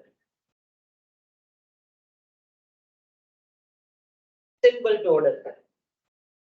Those are the 3 main product strategies used in manufacturing industry. So, what are they? Make to stock, make to order, and assemble to order.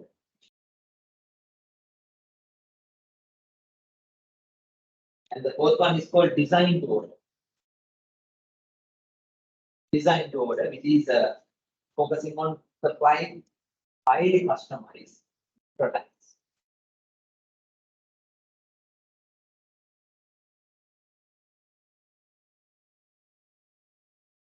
So there is this industry, some industries following make to stock strategy, which means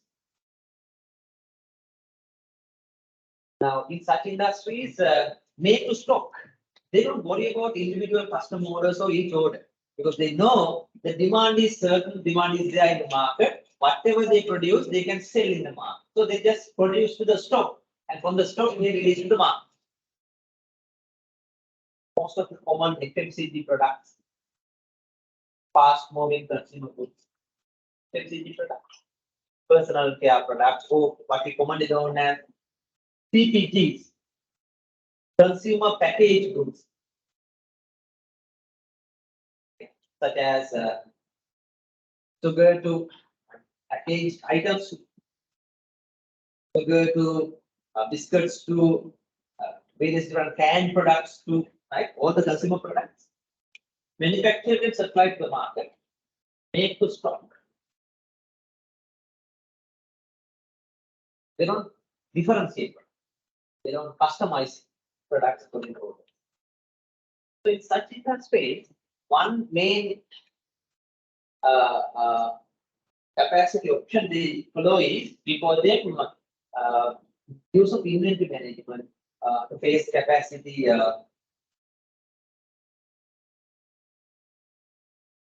There are other implications also, but mainly in such industries, make to stock.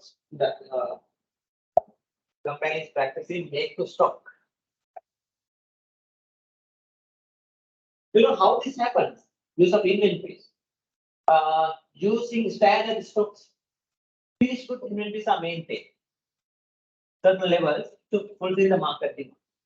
And also the other inventory management options like back ordering, customer base, stock outs, all those things.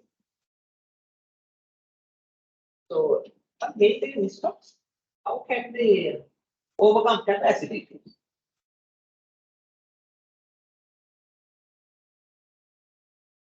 Of course, it's happening in a way like this.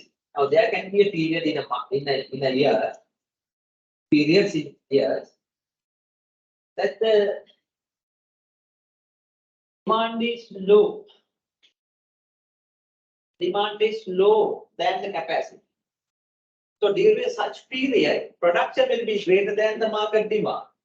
So the remaining stock will be accumulated in the inventory. So the additional inventory is used to supply during the peak period. Right. So the peak period production that may not be sufficient to fulfill the additional demand. That is sufficient up to this level only. But the peak demand, the additional demand will be supplied from the inventory.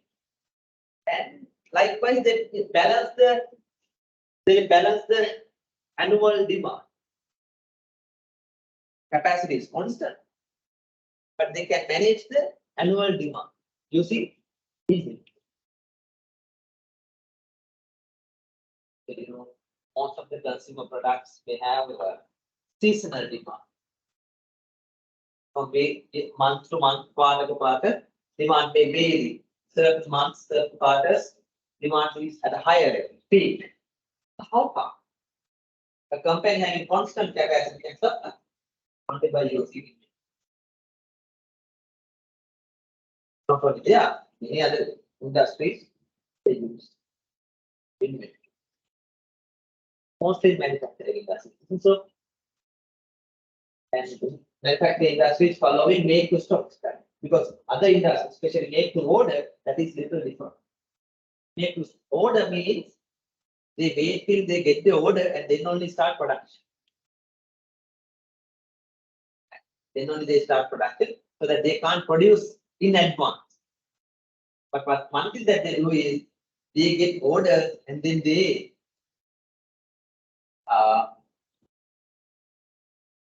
schedule it and to the production plan.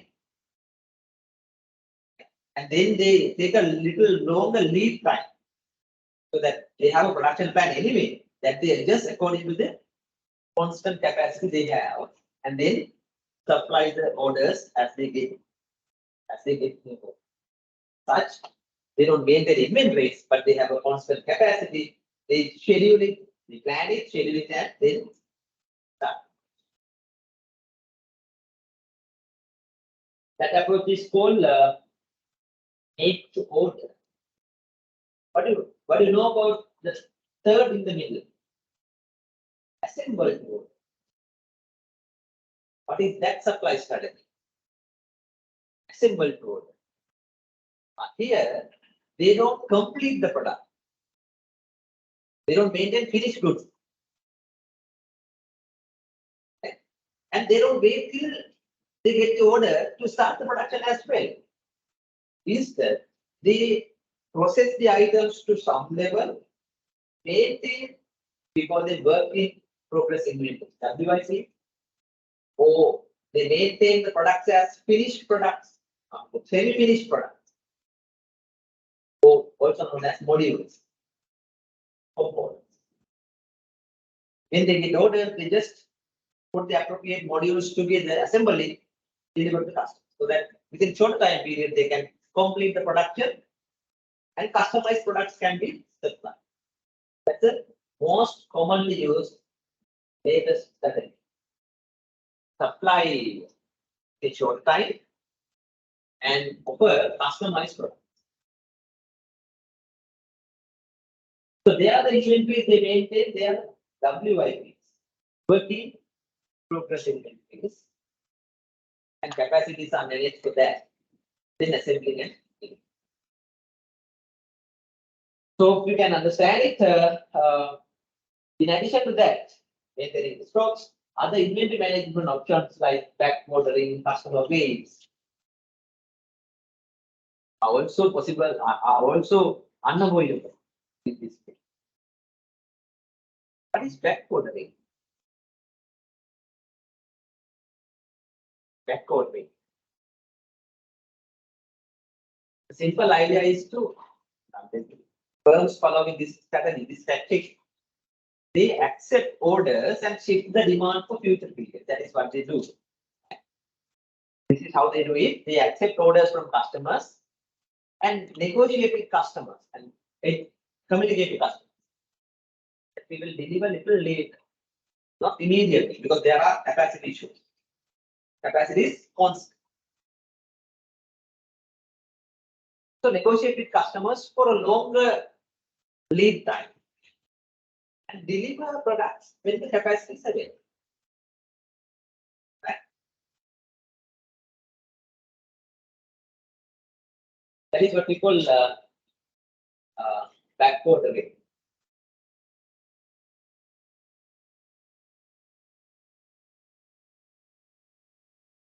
When we use it in service industries, we can consider it as maintaining customer in queues or customer wait. The same idea, but executed differently. Customer waits. Customers will have to wait. Maybe in a queue, maybe in a list. Waiting list. Capacity is limited. Cannot accommodate every customer. So they are waiting in a list or waiting in a line to be served. Cannot be enhanced for it. So, for an example, like hospitals, they are critical surgeries. If the capacity is constant, there's a limit. The customers, patients are waiting in a list. At a bank, during a certain time period, let's say only 3 counters are operating. Customers will have to wait. That cannot be changed. Customer wait. Or sometimes they might consider some other options like stock outs. And as a result, lost sales. That is unavoidable. Capacity is limited, supply is limited, so that stock outs are there. Sometimes lost sales. Accept the fact that we are unable to supply. That's it, that's lost sales.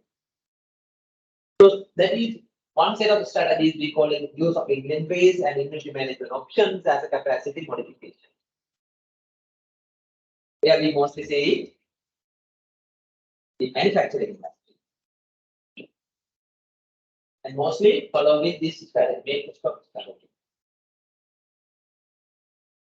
Can you, in your own service industry, like accounting firms, audit firms, use it as a capacity modification strategy?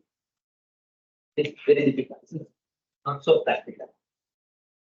Because you are into servicing. The capacity requirements are different. And there are ways and means of just getting some adjustments from this. You'll understand later. Right. Coming to the second tactic. I mean, now is this technique or set of techniques aligning with chase demand or level capacity?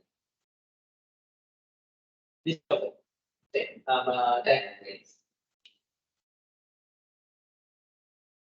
Is that aligning with chase demand or level capacity?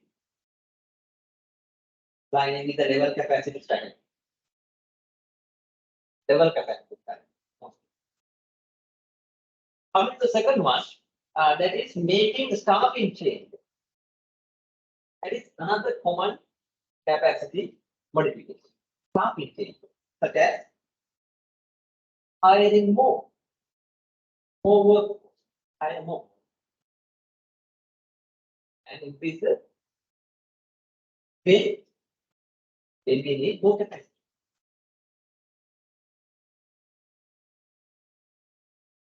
Hire more permanent workers. Then the other option is laying off or firing. Laying off or firing, then we need to reduce capacity because frequent adjustments are. So this is alignment with strategy, level of change, alignment with change. So industries where they change demand in the strategy, this is open. Hiring, use of overtime, another staffing option. Overtime, getting their work after normal time. OT. This is often in your own industry. You are not paid for overtime, but you are overtime. Why? Not short of capacity. OT. Use of temporary workers. Use of temporary workers during the peak time. And also I have not mentioned here. Arrange shift work. More than one shift is common in this type of industry. All in all, making staffing changes are applicable for companies following chase demand. So it is commonly used in both manufacturing industries as well as service industries. When it comes to services operations, this is one of the main capacity options available for them. They are very limited. This is one staffing adjustment. So, of course, in your own industry, this is one of the common capacity. Now, one might ask, is that good to reduce capacity by laying off, by firing? If that is their strategy, that is it. But of course, there are negative consequences. Like what? Yeah, reputation will be damaged. Finding again new workers as we want, when we want, it is difficult. Maybe certain rules and regulations may not support this type of strategy. And of course, employee morale, compensating would be expensive. We can't just discontinue service of certain workers. We have to compensate them, that is expensive.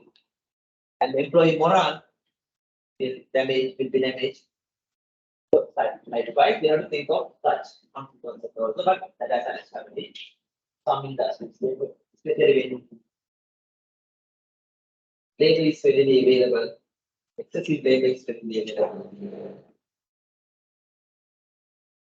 Plantation sector, food sector.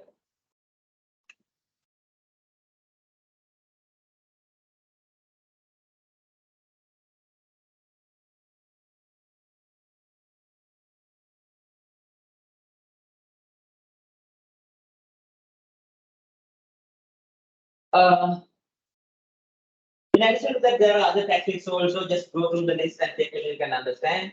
there are some issues I will be able to explain. Just the equipment, like purchasing additional machinery, renting out some additional machinery, also possible. Leasing or selling out and leasing out some existing equipment when they are no longer useful or maybe in the short run if they are idling, we can think of short term plan leasing out. Renting our equipment to some other firms.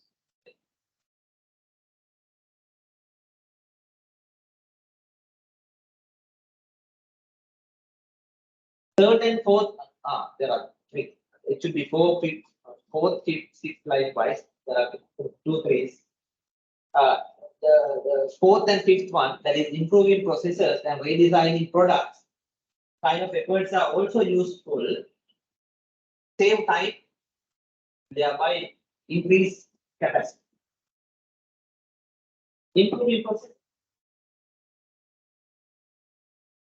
redesigning products so that we can reduce time requirement for the production. And then, of course, the sixth one should be corrected as six. Now, this has become more practical, that has been a lot of popular now. We call it adding capacity flexibility, adding process flexibility to meet the changing product requirements. You know what we mean by process flexibility or capacity flexibility, as the term implies. And then I have one technique here, one slide here describing what capacity flexibility is that has been a lot of popularity. As the term implies, flexibility, being able to adjust it quickly, increase the capacity or decrease the capacity as we go. So, operations resources are designed in such a way they are flexible to increase or decrease the production levels. That is one type of flexibility. We call it volume flexibility. And the second one is to shift production capacity quickly from one product to another. We call it product flexibility. So volume flexibility and product flexibility. Common concept. How? By practicing some of these concepts. So practice. We call them flexible plants, flexible processes, flexible workers. The plant is designed in such a way that its output levels can be adjusted according to the market requirement. Processes are designed in such a way output volume can be adjusted, or in other cases, different products can be manufactured using the same process with slight adjustment to the process. You may have heard the world known example for this is Toyota. Toyota plants are designed in a flexible manner that we described. That depending on the market requirement, they can quickly adjust to the volume and the product design. They don't, when you change the production process, one model to another, some adjustments are required in the process.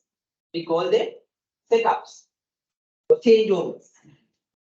So it takes some time, some additional efforts. So for the production system, they describe their main aim is to reduce the setup time to almost zero, and thereby save time, production time, and make the changeover cost almost zero. So that the concept is flexible process, flexible plants that can be adjusted from one product to another quickly. that has gained a lot of popularity in other industries also. What is the concept? Flexible capacity. Flexible. Have you seen something similar?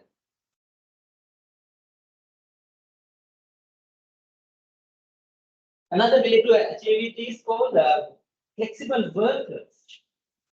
In simple terms, workers who can handle more than one process, more than one machine, complete more than one activity.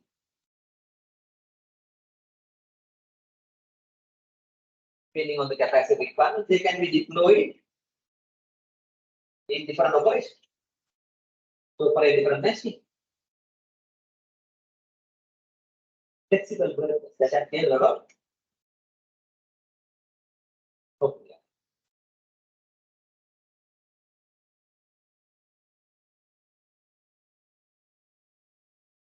Like in a few examples like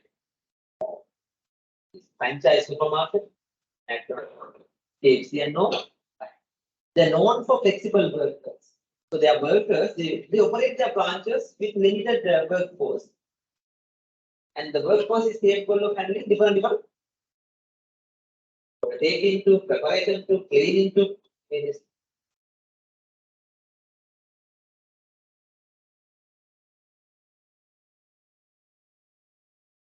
Don't even remember budget airlines.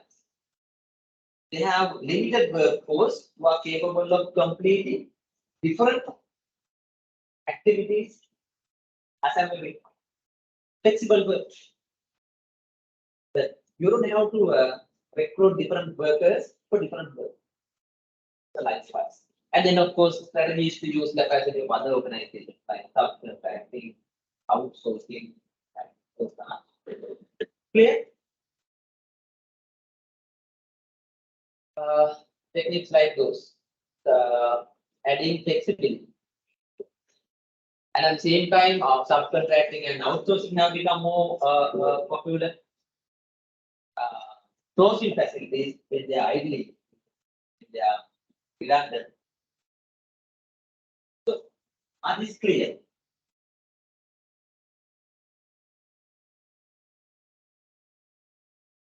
These are known as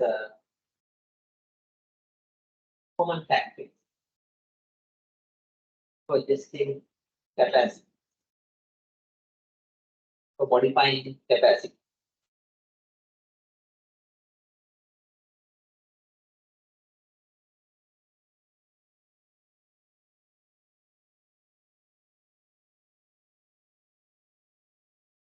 Any questions? Any doubts? Anything that is not clear?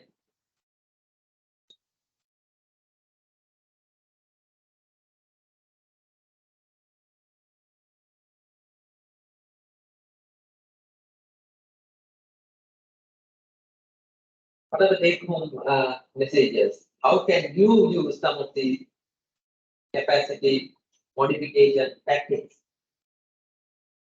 in bridging the capacity gaps in your own industry? We understood now earlier, in future, even now, you will be experiencing capacity shortages. That will be critical in weeks to come, months to come. What capacity strategies are possible for you to manage your operation?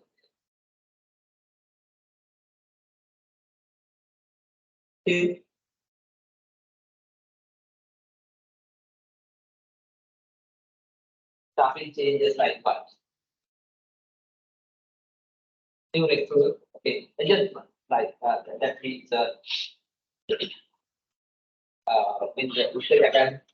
if the capacity is decreasing, one immediate adjustment you have to make is go for immediate recruit. So difficult, more than me, you can understand it. Recruiting new workers may not assure the capacity you need, because you will have to a lot of hours for training and developing them. The immediate recruitments may not ensure then you get the required capacity. And we should not forget that they will also tend to discontinue and face such challenges.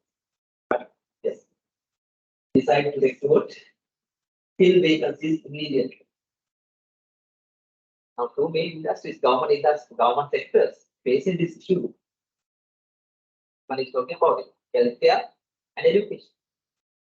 And although we don't highlight it in the banking sector, most of our senior experienced workers suddenly, especially in the government hospital sector and the university.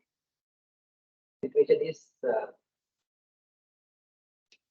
we have to find immediate solutions for that. The capacity issues. They will become crisis unless otherwise they are solved. Right. Any other things? There should be. There is a purpose of studying this. What else?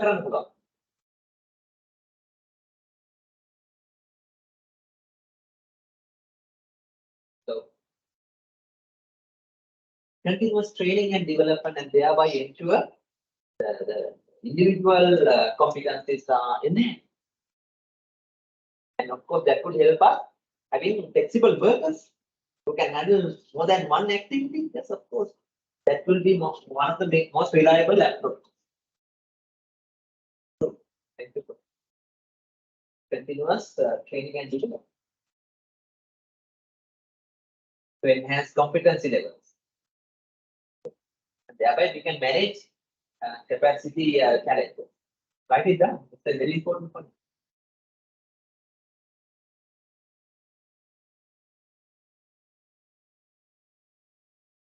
Can you suggest 1, 2, or 3 more such points as take home points?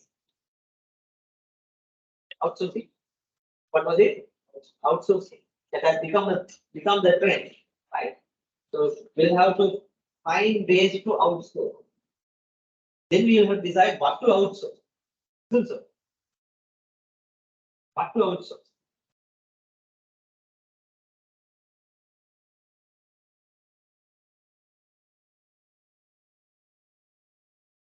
However, outsourcing out, making external suppliers would be another alternative to get better. The question would be where to outsource?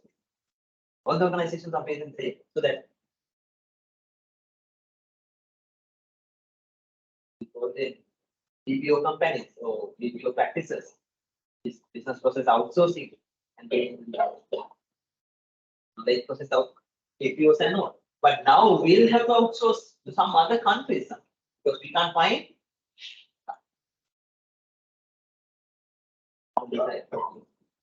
Thank you very much for that suggestion also. Would that help us overcoming capacity issues? What else? You have, I feel there are certain other techniques because you are coming from the industry, you should come up with.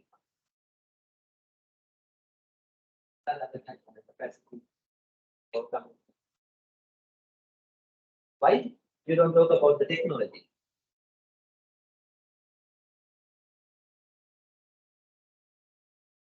Are there any competent and reliable solutions from AI for your type of operations? Maybe developing the stage of developing, but as of now, I don't think readily available techniques and technologies are not there. What I mean by technologies is like systems and apps that are readily available to complete certain processing work. We'll have to look for such reliable approach. Can we automate certain things? Can we introduce some technology, certain operations, and manage the rest with the available workers?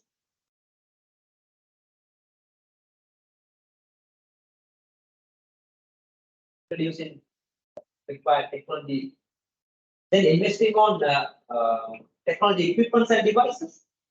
Okay. Organizations will have to, right? Not just the laptops and tabs. These other technology devices. So I don't know whether they are available. Manage capacity. Likewise, then OS businesses will have to decide what businesses should be discontinued because your capacity is not enough. You'll have to discontinue some. Usually, what type of solutions, what type of processes will be discontinued?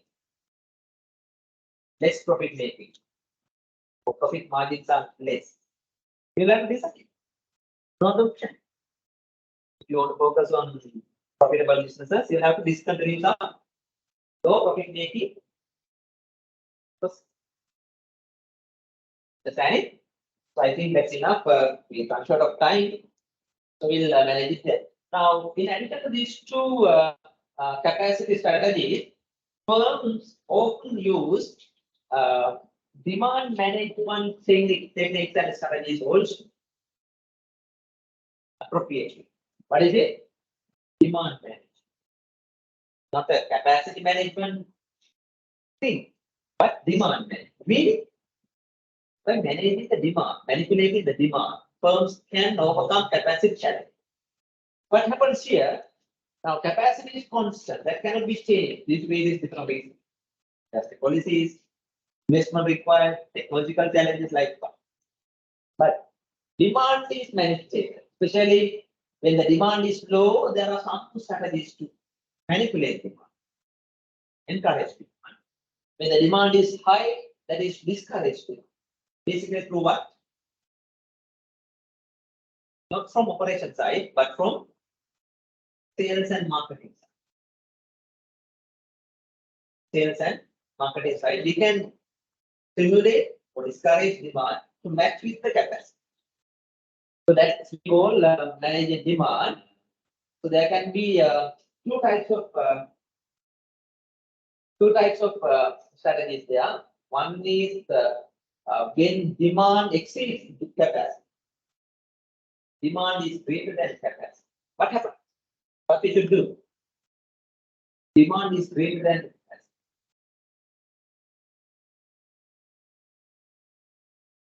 If no other options are available, we'll have to curtail the demand to match with the capacity. Understand? So industries like, let's say, telecommunication industry, if they want to increase the capacity to match the market demand, the investment requirement would be huge. And if that investment doesn't generate adequate return, no point of doing that. So they will continue the capacity at one level. During peak demand, they will discourage. Otherwise, they can't provide the normal service. So how they do it? By proposing higher rates, charging higher rates, higher tariffs. Curtail the demand by raising prices, higher rates, or by scheduling longer lead times. You demand usually higher, longer lead times from your customers, so that you can manage the capacity. Discouraging marginal profitable business. That's also another way. So that capacity requirements are basic and understanding. Long-term solution would be to increase the capacity. Otherwise, you'll have to lose the percentage of market, percentage of sales every month, every year. So the idea is to increase the capacity that we'll discuss in the next slide and conclude our discussion. And then capacity, this is a second situation. Capacity exceeds demand. The capacity is greater than demand. What we can do, what we should do in demand management, increasing the demand if possible, stimulate the demand. Again, through sales and marketing efforts. Sales promotions and all. Discounted prices.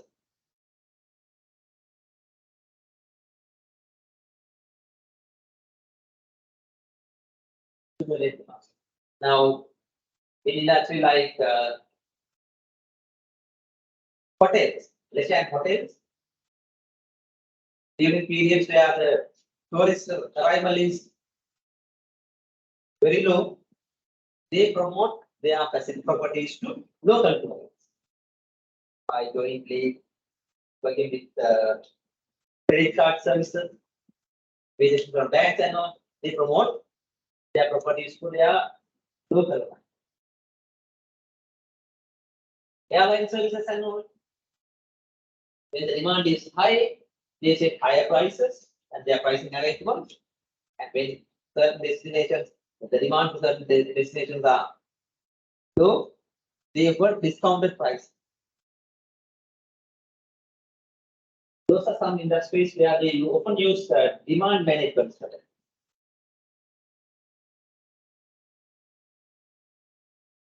Just into seasonal demands can be practiced by using what we call products with complementary demand patterns. When the demand of one product is increasing, the other is increasing.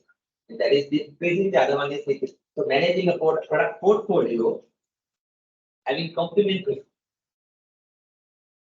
demand patterns would help a firm to manage the capacity. So likewise. Does that make sense? So we talked about different strategies, capacity, modification, alternatives.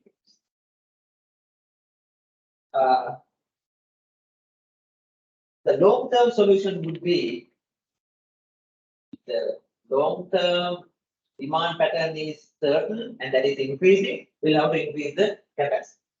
On the other side, if there is decreasing, that can happen. The demand for your product may be decreasing. And that is on permanent basis. So no other option rather than no other option other than reducing the maintaining the net high cost. So it depends on various factors. It says depending on the volume of the demand and the certainty of that demand. Not only the volume, how certain that is. And by carefully considering costs of expansion and cost of maintenance, and also considering strategic objectives of the firm. Long-term direction. Sometimes the cost volume analysis suggests that is not so economical, and so that's not so financially viable. But due to strategic reasons, they might. So common strategies for long-term adjustments are establishing new facilities, new plants, new production lines, new equipment on permanent basis. So the business invest on your. So CEB will have to establish new power plants. They want to operate at low cost and manage the operating cost. Because they have not been able to put up new power plants in the last 10-15 years, at least 10 years. So putting up new facilities, and then selling off if they are no longer necessary for permanent basis. Certain terminals of airports, they are privatized, or they are sold out. Certain port operations are selling off permanently. Those profit making entities sometimes play some other reasons they do it. And HR adjustments on the long-term basis, that is recruit more operating level staff to permanent category, or laying off, or downsizing, or introducing PRSs to relief.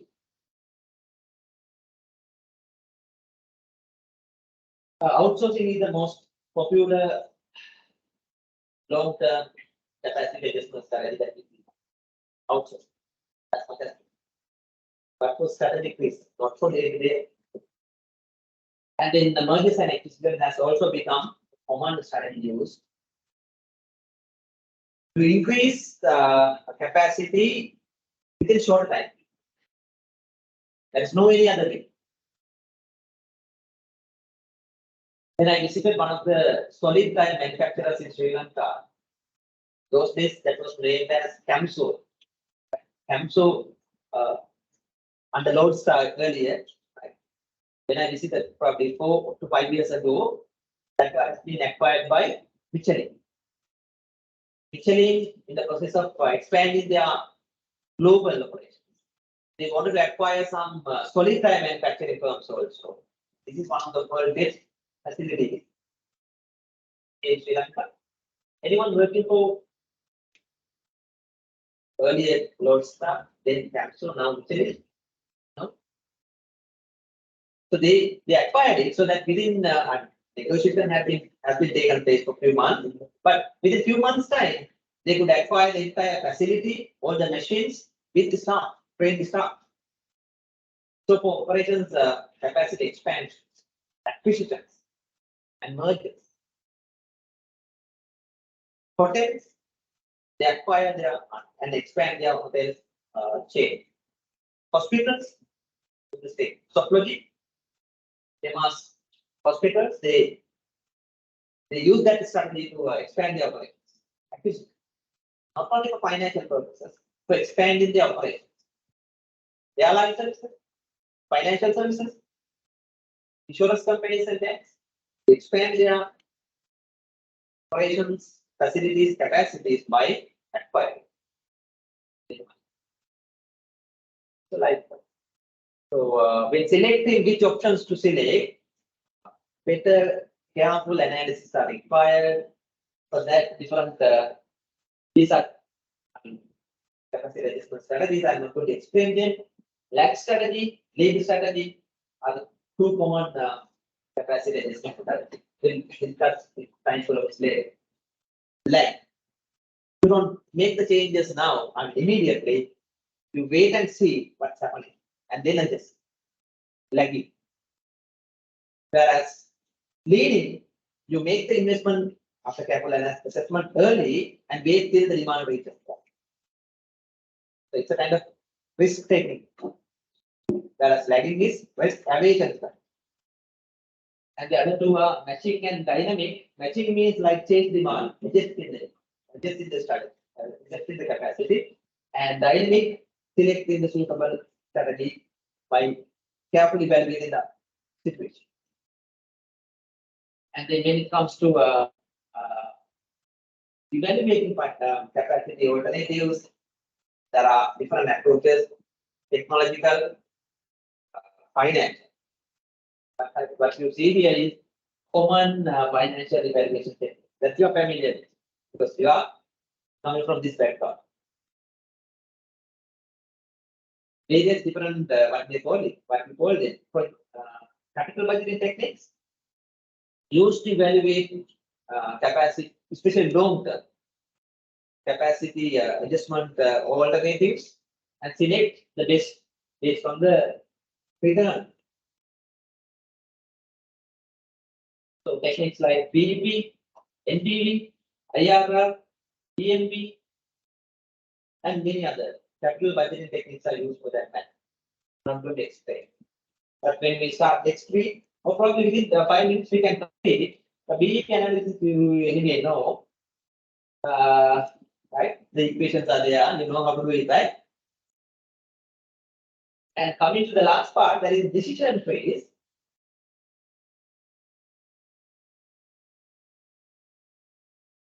What do you know about decision trees? Decision trees. As a technique, when the expected outcomes are not certain, there are different scenarios of which the probabilities are different. This technique can be used. Decision trees. When the expected outcomes are not certain, but different outcomes, and there are different probabilities. So, technique like decision tree can be used. Say, for example, The simple example given here will help you. This is a manufacturing firm, glass factory, specializing in crystal and experiencing a substantial backlog. They have more orders to clear. They are unable to supply on time. Huge backlog. And the firm's management is considering 3 capacity modification alternatives. Alternative A, arrange for subcontract. B, construct new facilities by their own. Option 3, which is also common in this type of calculations, we call it do nothing option or no change option. So how that would impact on the system. So only 3 options they are considering here. It further says the correct choice depends on the market demand. That is not certain. According to this, there can be 3 possible outcomes like low demand, medium demand, and high demand, of which the probabilities are known. We should know the probability.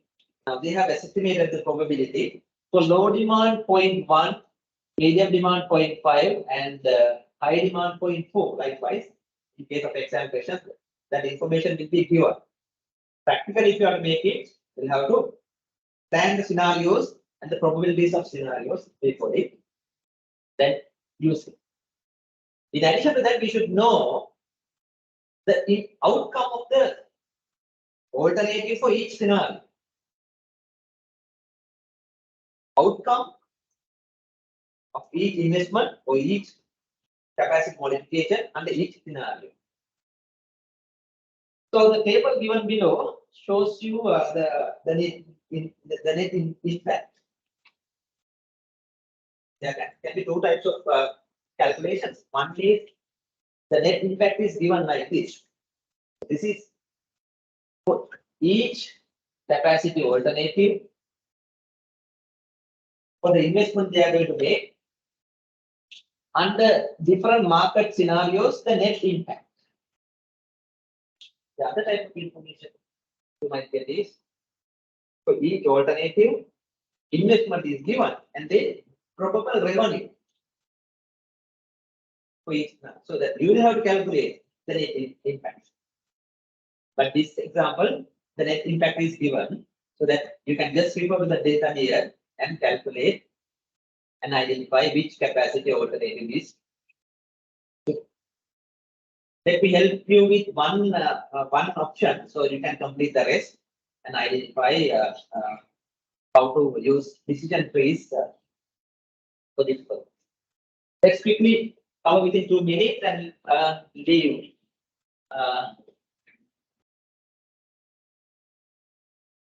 Those who are connected online, I don't know whether you can see it.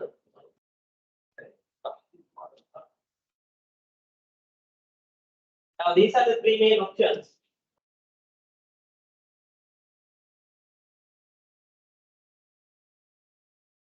Capacity options A, B, and C. This is how decision trees are used for this. So option 1, that is option A, arrange for subcontracting. Option B, construct new facilities. Build your own plant. No change. Now it says that market conditions are not certain. Each may lead to 3 possible outcomes. Low market demand, medium, and high. So likewise for each. Low, medium, and high. And the probabilities are given. This is 0.1, this is 0.5, and this is 0.4. So likewise for each. So I will show you only for the first option here. You will do at home. Now, according to the table figures given here,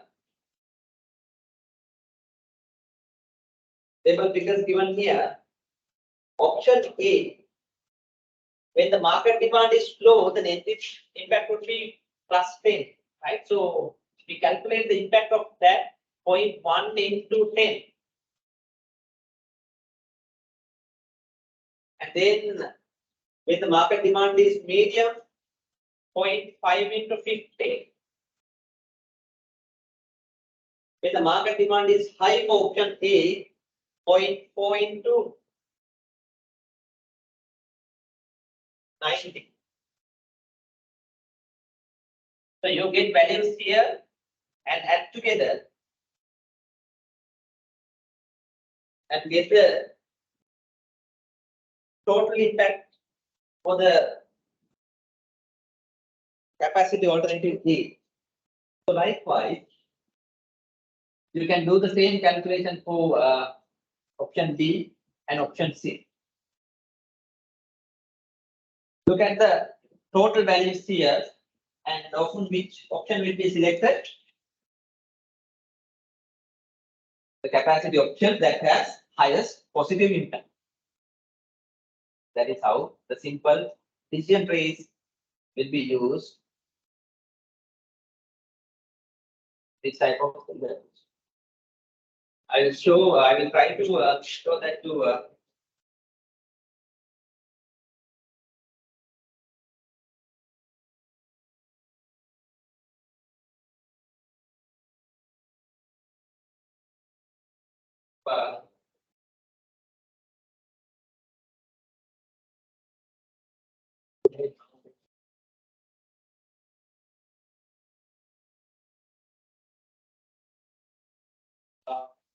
as shown on the whiteboard. A, B, C, and then each capacity alternative under 3 market conditions. We get the totals here for A, B, and C separately and select the best capacity alternative that has highest positive impact.